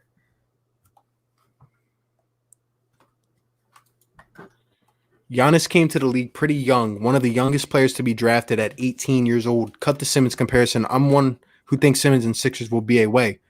I mean, it's hard not to compare them. Like Simmons was a one and done out of college, and again, still has not shooten a jump shot. What 3-4 years into a career? Giannis is 5-6 years in and is just starting to develop that shot. And he was not as polished as Ben was early on. So, I mean, I think Ben is ahead of the curve. I do. Giannis came into this league averaging 4 points a night and starting still. Like Ben Simmons came into the league 50-win seasons. Giannis came into the league, they still stunk. They were trash. Look, Giannis is a great player. He might arguably be the best player in the league right now. But do I trust Giannis to win you a title alone? I'm guessing you're a Bucks fan. I don't really know. But do you think your current roster can beat teams that, like the Clippers with multiple superstars, like the Lakers, like in a playoff scenario? I'm not talking about regular season in Milwaukee. I'm talking about playoffs where Giannis has seemed to fallen apart. He got shut down by Kawhi last year. Right. Multiple teams. He got shut down by a defensive scheme that started to force him to push the ball out when they were bringing multiple guys together. And like I said, if the Buck shooters are not on, you see what happens. Like Giannis isn't that guy who can take a step back from 15, 20 out and it's automatically going in like some of these other players. So yeah, just like you said, I'm fine with matching up against the Bucks. The Bucks beat us twice this season without half of our team. Richardson and Simmons were out the one game, and then Bead and Horford were out the other. I mean, come on, man. Like when we played healthy, you saw what happened. We beat you. We not only beat you, we whooped you. Like, it wasn't even close. We were leading by 20 points basically until Chris Middleton started going off in the last minute when it didn't even matter. Yeah, and then the last time is when Simmons went out after 2 possessions. Exactly. Like, we've never been fully healthy except one time, and we beat you. In 6 years, can you imagine Luka in Philly? Nah, dude. He's You going never to. know, but not with our current roster construction. I don't think so. I just think they're going to throw that man money. Like, Patrick Mahomes type money with the Chiefs. Like, take our account. Like, you got that, dude. Yeah, he's next up. At least our players are not crying every time we lose. Bucks fan, we complain about Giannis even during the season. Dude just gets away with so much on the court. It's ridiculous. Absolutely agree. It's ridiculous. That man traveled. This guy gets away with. The man stepped out of bounds last year against OKC and won the game and got away with it. Yeah. Stepped out of bounds. I remember that one game he got like 7 steps against the Sixers. Dude, he walks every single play. It's ridiculous. Like every time he runs to the paint, 1, 2, 3. Yeah. And I'm not really hating on Giannis. Like, he's a great player. I'm just saying that team is more likely to be beatable than others. Just like your comment here, I have questions. It wasn't Kawhi. It was a scheme. That's exactly what I said. And that's what I'm talking about. He's not Kawhi Leonard where he can just step back and knock down a shot when he wants to. And if guys like Eric Bledsoe or Chris Middleton, who you did pay lots of money to be that option, if they're not coming through, they're not performing. I mean, who knows? Who knows?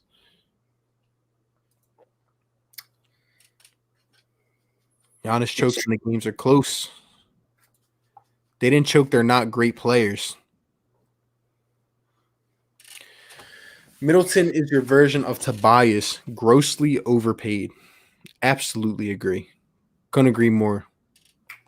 The only reason why Chris Middleton is an all-star is because he's on the Bucks. And because when he got paid, I I knew something was going to happen, and then that's when they lost Brogdon to the Pacers.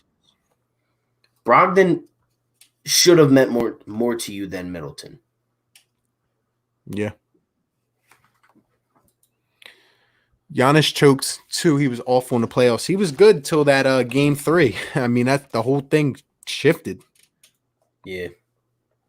If you watch the Bucks games this season, you'll understand so many things were added. Giannis was injured on Christmas Day, forced himself on that game. He always shows up, whatever that says. But Are you Cowboys? Sixers. I mean, Christmas Day, we had your number. A whole team, not just Giannis, up and down. But come on, man. That's the same excuse Cowboys fans have with Dak Prescott. Oh, his shoulder was injured. He played. He was healthy. He was healthy enough to get shut down. Like Ben Simmons was injured the second time after 2 possessions, but I mean, I'm acknowledging a loss. Yeah, they're a better team. They have a better coach. They're better run than the Sixers are. I agree with you that I'm not saying that the Sixers are going to go out and sweep them. I'm not saying we're even going to beat them. We match up better to them than we do against the Raptors. That's what I think. Yeah. If I want to start a Philly sports YouTube channel like you guys, how should I go about doing that? Any pro tips? I would say, to me, what I go off of is consistency, really just believing in yourself, and just, like I said, just letting yourself come out, letting your passion come out, doing what you love, and yeah, really just focusing in on what you like to do. But yeah, dude, you literally, like, when I first started, I wasn't fully myself as much as trying to sound smart, trying to sound professional. Now, I mean, you see what I'm doing now. I'm literally, I'm just myself. I just go on here, talk about the teams that I love, and that's how I do YouTube now. And my channel has grown great. Yep. And consistency is key also. Yeah. If you ever need help, then just hit me up. My links are in the description. But yeah, man, I'm always here to support everyone. Like I said, we're all just a big family. Whole bunch of content creators. Philly Mike, Philly Fresh, Philly Girl, all them up in here. Everyone. We're just a family. We just help each other. And we all got the same goal. If the Bucks get Drew instead of Bledsoe, I'll be 100% confident on the Bucks winning a title. Well, it's not happening, so. Yeah, what, bro? It literally is physically impossible right now. It cannot happen. What, you want Trey Burke? You can have him. He's a free agent right now. When's the season start again, or supposed to? It's supposed to start on July 31st, and then there will be 8 regular season games, and then we'll hop into playoffs, and the finals are going to take place like in the first week of October. It's crazy. It's absolutely nuts. It's going to be week 5 of the NFL season, right? Imagine the content we're going to have to create this week. Week 5 of the NFL season. And at the same time, in a span of 7 days, you're going to have the NBA finals, say the Sixers make it there, the draft, and free agency all open within 7 days. Nuts, bro. Nuts. And don't forget, you might have MLB, and you might have, what's it called now, NHL. That literally might be the most insane week ever. It's crazy. No, he doesn't. Did you see the Christmas game? Yeah. Middleton became better this season. I have questions. I think he's best, the third option. DiVincenzo to me is the second best player, and that's why I was confident. Let me tell you, bro. I'm a Villanova fan, diehard Villanova fan. I love DiVincenzo. He can make my team any day. Just as a 3-and-D player, plays hard. But let me tell you, DiVincenzo is not a second option. He's like a 7th, 8th man on a rotation. Oh my gosh, that's great. Bledsoe, I can see, and like Bledsoe, Lopez, I can see that. But DiVincenzo, what? Oh man, best bench player, honestly. I don't study your roster like that, but Giannis had 18 against the Sixers on Christmas. Richardson had as many points as Giannis on Christmas. Yeah. We dominated them. Be you, and you will have the right subscribers. There you go. Exactly. Quote of the night right there. Just be yourself. Do what you love. Let the passion flow. Sixers fans, anyways. I love Sixers fans' tightness with their team. Y'all need to pump the brakes sometimes. Didn't you just say the Bucks were like unstoppable though? Like You just said Dante DiVincenzo, bro. Second best option. Come on, man. I understand that he had a good season. But dude, come on, man. facts, Philly girl. We're gonna be crazy busy. All of us. We're gonna go nuts when sports come back. You just said you guys are gonna win the finals. DiVincenzo balled out this season. Y'all didn't watch him enough. Hold up. Because now I gotta look up his stats now. Because like I gotta understand if you actually know about your team. I'm telling you, I'm a DiVincenzo stan. He's a Villanova product. This is how our 3-hour conversation is. This is how it gets when it starts getting it. Look, we just hit 3 hours. Shout out to y'all. Facts. I gotta look up. I'm looking up Milwaukee Bucks stats at 3 hours because of this guy. Like crazy. Hold up, because we're really gonna check it out here, guys. You know what we do. If I'm wrong, I'm objective. I'm fine with admitting when I'm wrong. You're right, man. I don't watch DiVincenzo enough. Dante DiVincenzo averaging 9.4 points a game. Chris Middleton averaging 21.1 points a game. Eric Bledsoe averaging 15.4 points a game. Brooke Lopez averaging 11 points a game. And George Hill 9.6 points a game. Are we talking the same team here? George Hill's your bet. George Hill's your fourth option. He's like 100 years old, too, dude. No, he's your fifth option. Brooke Lopez is your fourth option. Based on a points per game. DiVincenzo, less than 10 points a game is your second option? I wish he was your second option. We would beat you every time. Ain't nobody stopping that. Wow. And trust me, like I said, I'm a big fan of DiVincenzo, but come on now. That game he had against Michigan might have been one of the best national championship performances I've ever seen. Nuts. We blew out every single team in our way. What's up? Sorry for not being on. Been busy all day. What's going on, Bird Gang 114? Appreciate you for stopping by as always, man. Just been talking some Sixers, a whole bunch of stuff. 3 hours into this, crazy, man. And as you can see, things are getting crazy. You dominated on Christmas, but still 2-1. Bro, you just came up with an excuse why you lost Christmas Day. So Right. Can I kind of come up with an excuse with Bead and Simmons play 2 of the games? You think I expect my team to win against the Bucks when Ben Simmons leaves after the first minute of the game? Like, come on now. Barm 5 coming at him. Shout out to Barm, my guy. He's been in here the whole time. Barm's a real one. Facts. Please check his PER 36. He didn't get enough minutes early enough. Because he's not a second option. Fourth best defender this season. Because you got a bunch of shooters. That's why. I mean, you're making my point here. Like, I don't even know what else to say. Like, check his stats after January at his defense. That's why you need to watch more games. I think you need to watch more games of your own team. Like, come on now. All right, so do you want to go with the last week of the regular season as we know it? That's how I'm going to grade Embiid's season. 49, 32, 41. You can't go off of just one set of games. You got to go off the whole season. Dante DiVincenzo. His last 4 games, he had 16, 17, 19, and 11.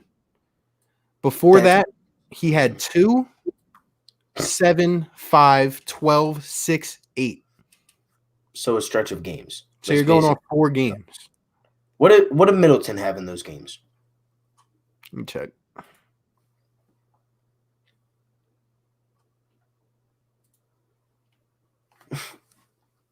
Look, man, I respect you.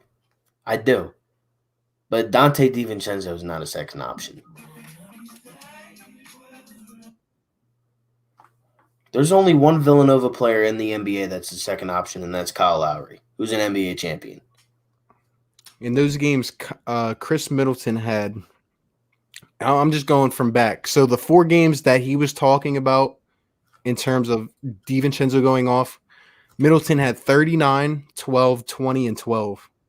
And before that, he had 22, 40, 25, 28, 5, 17, 28, 21, 20, 20, and 25.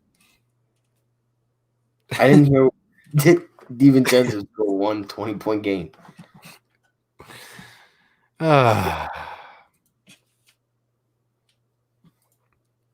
DiVincenzo facepalm intensifies. Yeah, That's it's nuts. crazy. These crazy fans give me a good laugh. Shake greater than Dante. I mean, per 36, I'm sure. Watch his defensive games. I'm not saying he'll be Kawhi. He reminds me of Kawhi earlier in his career or Butler defensive-wise. I mean, DiVincenzo is a great defender. I like his intensity, but come on now. Come on. He's the reason why he has such good defensive games in your eyes is because he's fighting for a spot. He is not a solidified NBA player. He's going to be there like a Ryan Arcidiacono. He's going to be hopping around teams though. You're not re-signing Dante DiVincenzo. Oh man. When's his contract up? Like this year? When did he come out in the draft? DiVincenzo is his second year in the league. So he's got what, 2 years left on that contract? Yeah. I guarantee you in 2 years he is not on this I guarantee you he's not on the team anymore. For real. Whew, at this point, what are we? 3 hours, 6 minutes in? I mean, it's crazy. Still got 22 people in here.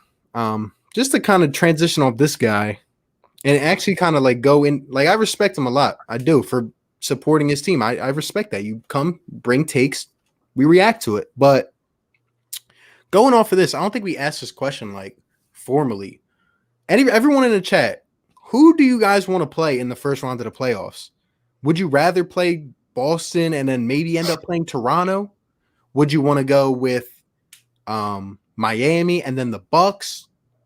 The seeding's going to be quite interesting after the 8 games. But speaking of first round, between Boston, Miami, maybe the Pacers, who would you guys want to see in the first round of the playoffs? Let us know in the chat.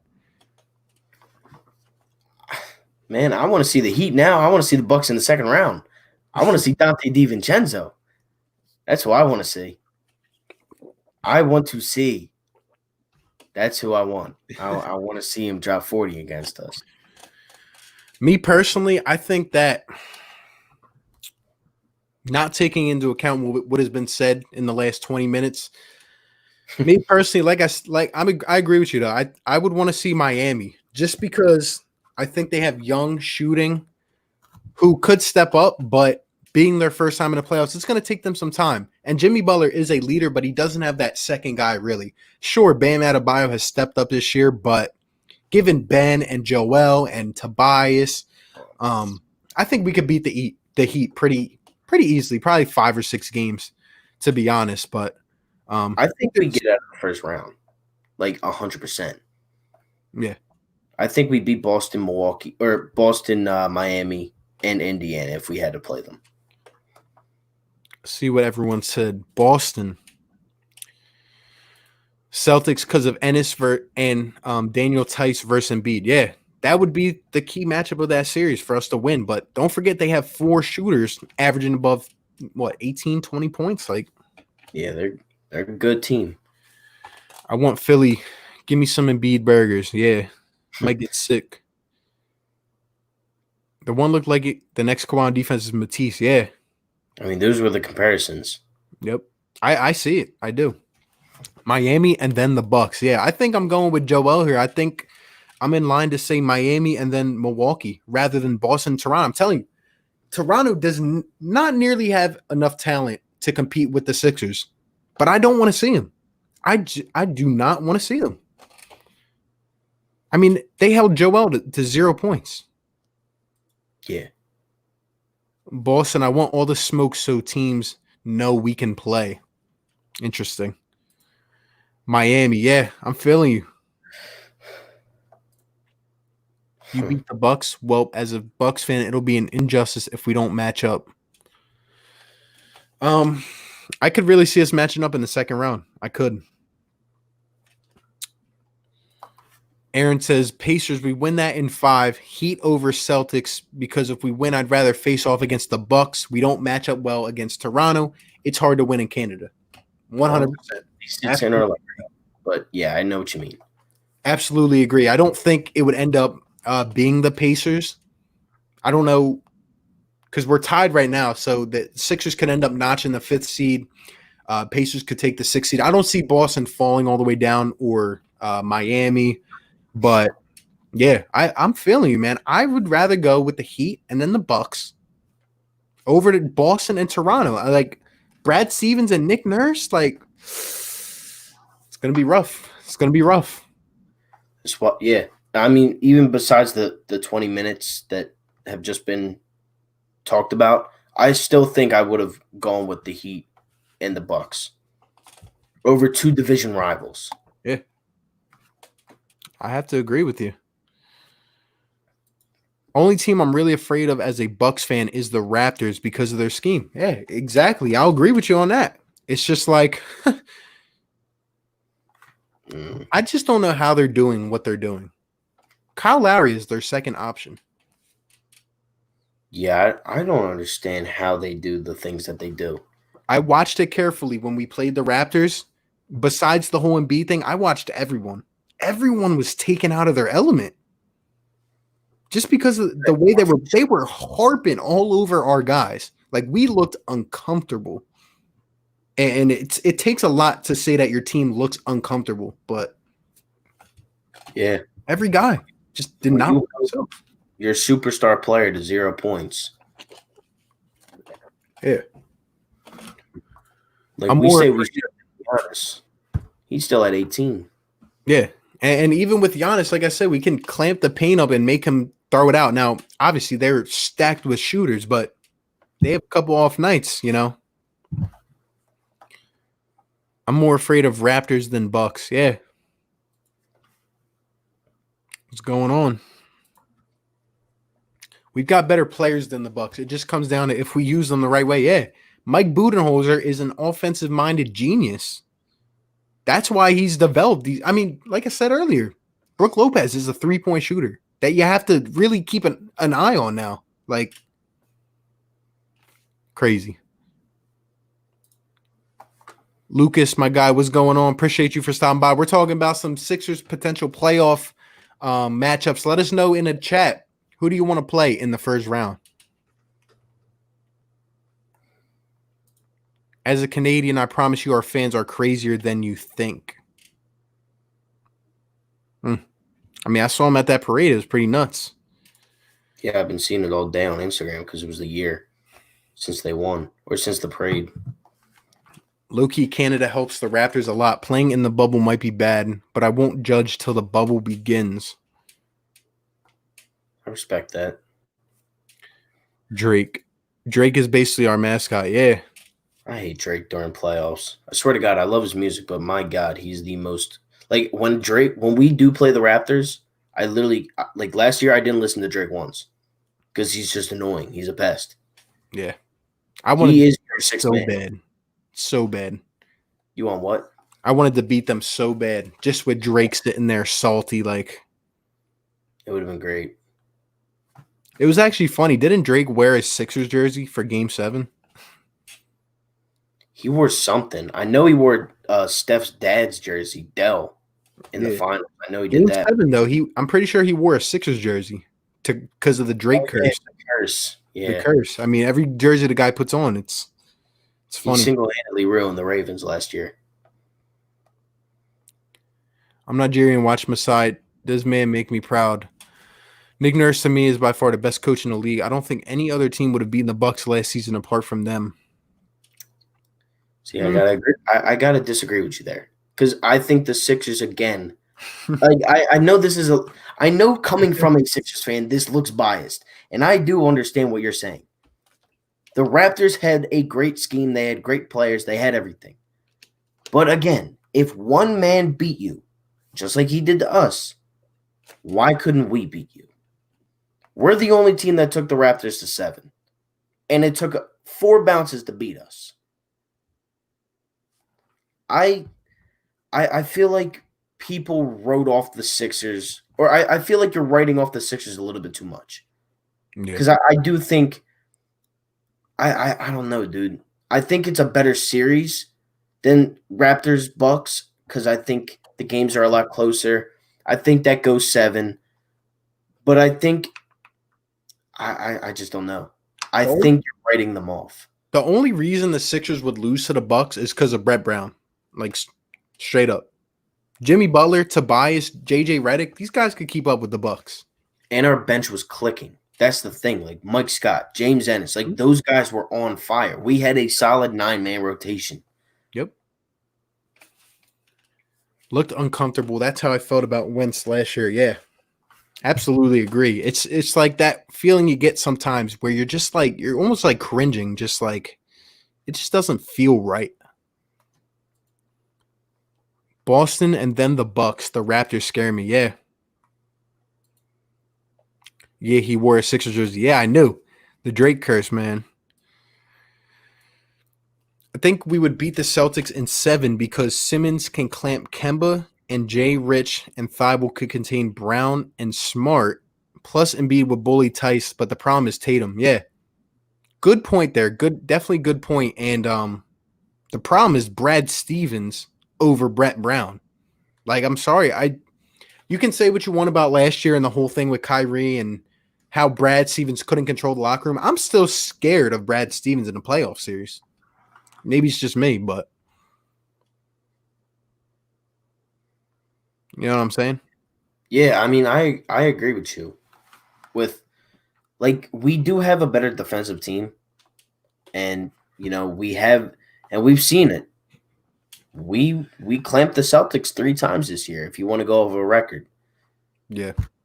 To me, it just comes down to Brad Stevens and his advantage over Brett Brown. But yeah, that's where that is where it's going to come down to. It's going to come down to coaching, as it always does. Let me say this: how confident would you be if the Sixers had Brad Stevens going into this playoffs? The number 1 seed in the league. Like I'm telling you, be better than the Bucks. Just think about it like that. He is bringing a bunch of not like good players. Don't get me wrong; they're very good, but a bunch of young players with no center. Now imagine the line. Like he has what? What's the lineup? Kemba, Smart, Brown, Tatum, Tice. Yeah, and Gordon Hayward off the bench. Yeah. Now put that with us, Ben, and he's a very defensive-minded guy. Ben, who's a very good defender. Richardson, who's a very good defender. Tobias, mediocre defender, but he can get the job done. Horford, we saw what he did with him already. And Bead, top 3 defensive big in the league.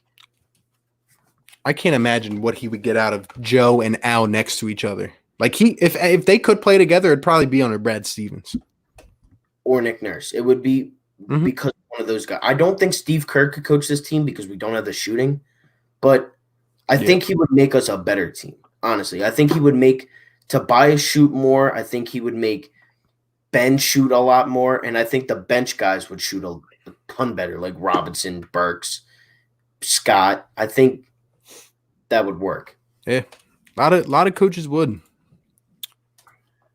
Lucas Hallman, can some people go sub to the HBO? About to hit 100 subs. Yeah, go ahead and show them some love. But y'all need to be honest. What if your team shoots worse in the bubble? Yeah, I mean, we're not expecting our team to come out and light it up from 3. But the thing is, like we talked about earlier, coming off this whole thing, there's going to be some rust. It might shift to more of a defensive-minded game, like winning games 95-91. So Sixers do have an advantage. We have the personnel to play that way, to play defensive games. Yeah, what if your team doesn't shoot well? Right. We've seen it before with your team. Like, they can sometimes be a little streaky. Yeah. Kevin Hart said if we play the Raptors, he's going to wear a Raptors jersey. Shout out to Kevin Hart, man. Watching you guys from Australia. Shout out to you, drummer boy. Appreciate you being in here, man. I don't even know what time it is in Australia, but that's dope, man. That's definitely dope. I know you guys love some Ben Simmons, so very much respected. Yeah. Facts. I wish you could trade coaches for coaches. I wish you could trade for coaches. Yeah. Be crazy. I'd get Boston 2 first. Brad Stevens. We don't need him. We'd be the 30th pick every year. All right. Thoughts on Kenny Atkinson, maybe the next coach of the Sixers? Yeah. Good name to keep your eye on. Could definitely see him getting a chance in the same conference, you know? Yeah, I mean, we touched on it a little bit. Definitely could be a video idea. Honestly, I think the Sixers will beat the Celtics. That team is overrated. They don't perform when they go up against big teams. Only played great against big teams twice. Yeah. I think the Sixers match up well. It would be a good series, but I think the Sixers could potentially pull it out. Now you're using your head. I want us to beat Celtics and get over that mental hurdle. Yeah. Yeah, that's where I think the Jimmy Butler shot from last year kind of took into play this year. I feel like Embiid and Simmons and just the city of Philadelphia was like, all right, well, now we could beat you guys. So I think it kind of switched during that, even though we don't have the same guys that we did last year on the team. Yeah. It would definitely be big for the Sixers. Why did Pop keep Brett Brown for 11 years and 4 chips? I think we write off Brett Brown a bit too much. Look, man, I don't know if he was shining Greg Pop's shoes. I don't know what the heck he was doing. But let me just tell you, Brett Brown, it's not like Brett Brown had a vital role in the Spurs being that successful. And even if he was, right, when he comes to the Sixers, how is it that he doesn't utilize anything that Pop used? I don't get it. This man, he's not Pop. He was the assistant to Pop. He's not like Pop doesn't create coaches. He creates championship winning teams. This isn't the NFL. You don't have 1,000 assistant coaches and then they all kind of go do their own thing. And now 3 of them have Super Bowls. So do you. Like, this isn't the NFL. Like, to be honest, Greg Pop was able to get so much out of Tim Duncan and Tony Parker. Like, of course, they were established players, but like in that system that Pop ran, I mean, they were a dynasty. Why can't Brett get that out of Ben and Joe? Like, and Jimmy Butler and Tobias. Like, yeah, it beats me. Horford has experience with Brad Stevens. Yeah, that's why I'm saying, too, a big point about the Celtics series, which I think a lot of you guys are overlooking. I'm sure Brad Stevens has a notebook filled on Al Horford. He'd be completely neutralized against Brad Stevens. Completely neutralized. If he already can't play up to standard without Brad Stevens anymore, and then we go against Brad Stevens, you know what I mean? Come on. Yeah. We will shoot well. Yeah, we'll see. Keeping assistants around is good. 1 p.m. Dang, it's 1 p.m. right now in Australia? Crazy, bro. It's 11 here. 11 at night here, man. Let's be blunt here. Joel, Embiid, and Ben Simmons are some of the NBA's game-breaking players. No doubt about it. If this was NBA Jam back in 2008, let's just say, a lot of teams would pick them. A lot of people would. You have not one but 2 of those players. Crazy. And all these guys off the bench. Ridiculous. Way better than last year. Yeah, I agree. Just given the amount of depth like that we can count on consistently, you know? Like a lot of guys. Crazy. If we don't make it to the Eastern Conference Finals or Orlando, we got to move on. Yeah. Oh, 100%. Really agree. Right now, guys, we're 3 hours, 24 minutes into this. Still got 17 people in here rocking with us. Shout out to all you guys that have been in here throughout majority of this stream. Probably going to stay on here for another 5-10 minutes. We'll answer your last comments and questions as we always do, but really appreciate all you guys that are up in here. If you look at J. Rich stats, he didn't play as well as he did in Miami, but he played his best basketball in November which was start of the season with fresh legs, he will have fresh legs. Yeah. Point. Does he fill what the Sixers need, though? We have a lot of defense. Can he knock down shots? I mean, that's really what you want from your two guard, you know? But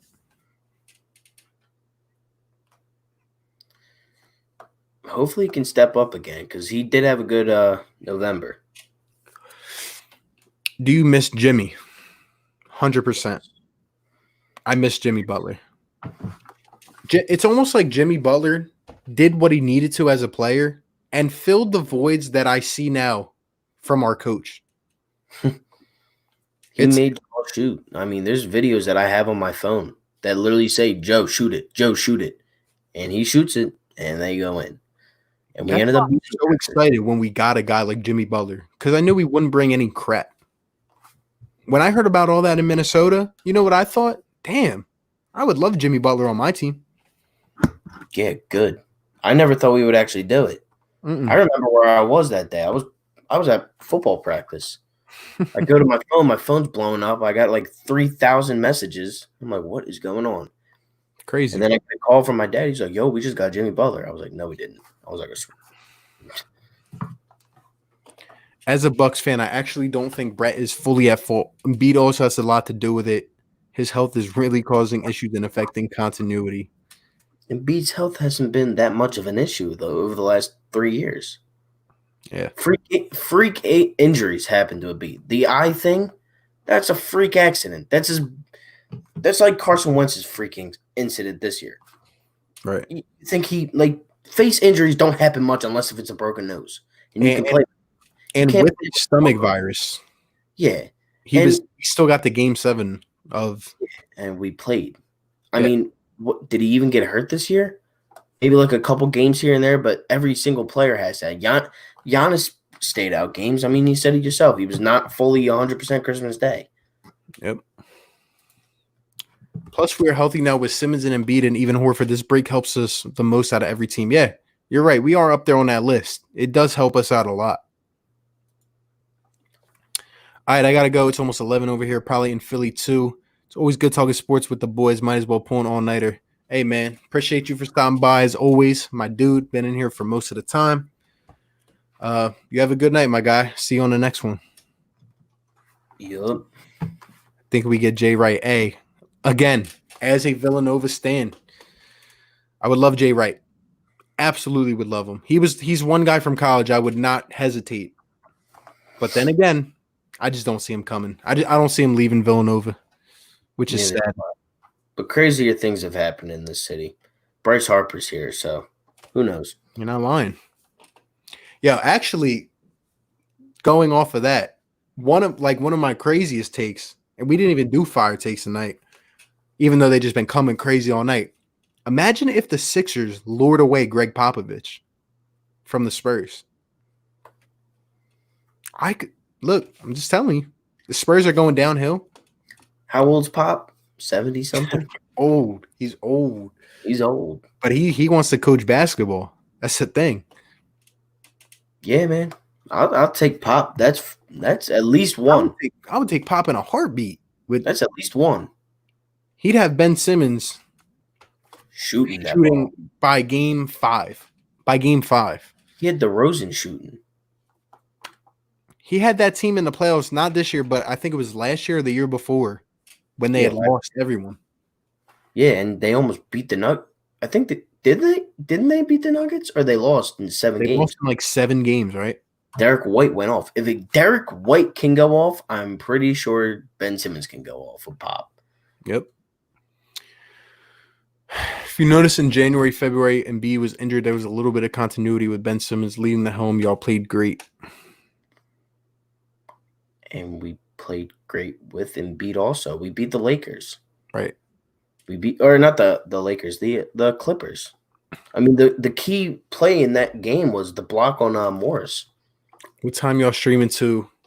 We're probably going to hop off here in like 5 minutes or so. Just wanted to say I appreciate what y'all are doing for the Philly sports community. It's rough not having sports, but these vids and streams are making it a little easier. Hey, man, that's what we're in here to do, man. Appreciate that.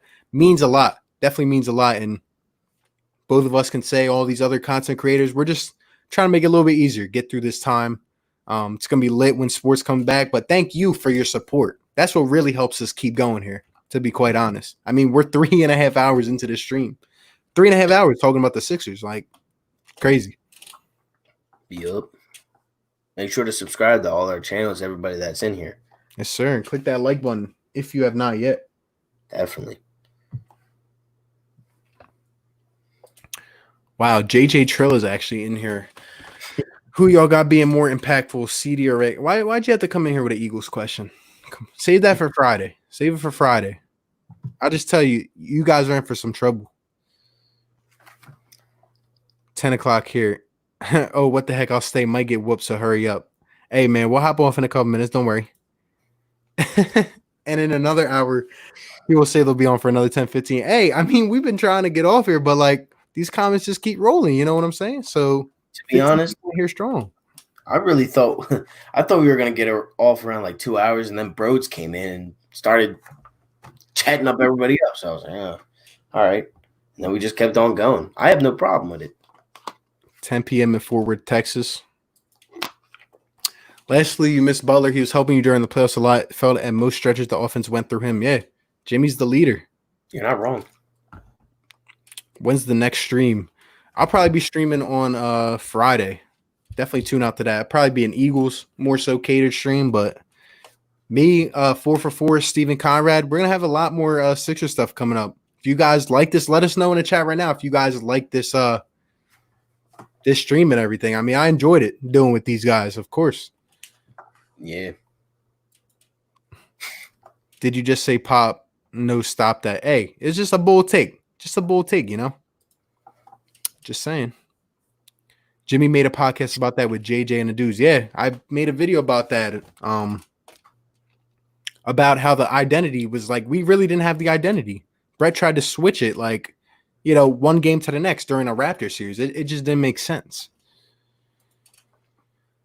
Rager will have a bigger impact. CD will be number 3 receiver. He didn't like how that blindsided Simmons. What were we talking about? Oh, yeah, with Jimmy, right? Yeah. It's exactly what I said. It was just weird, like, for Brett to try to do that. And they had team meetings where no one would speak up and things just felt weird. It's weird.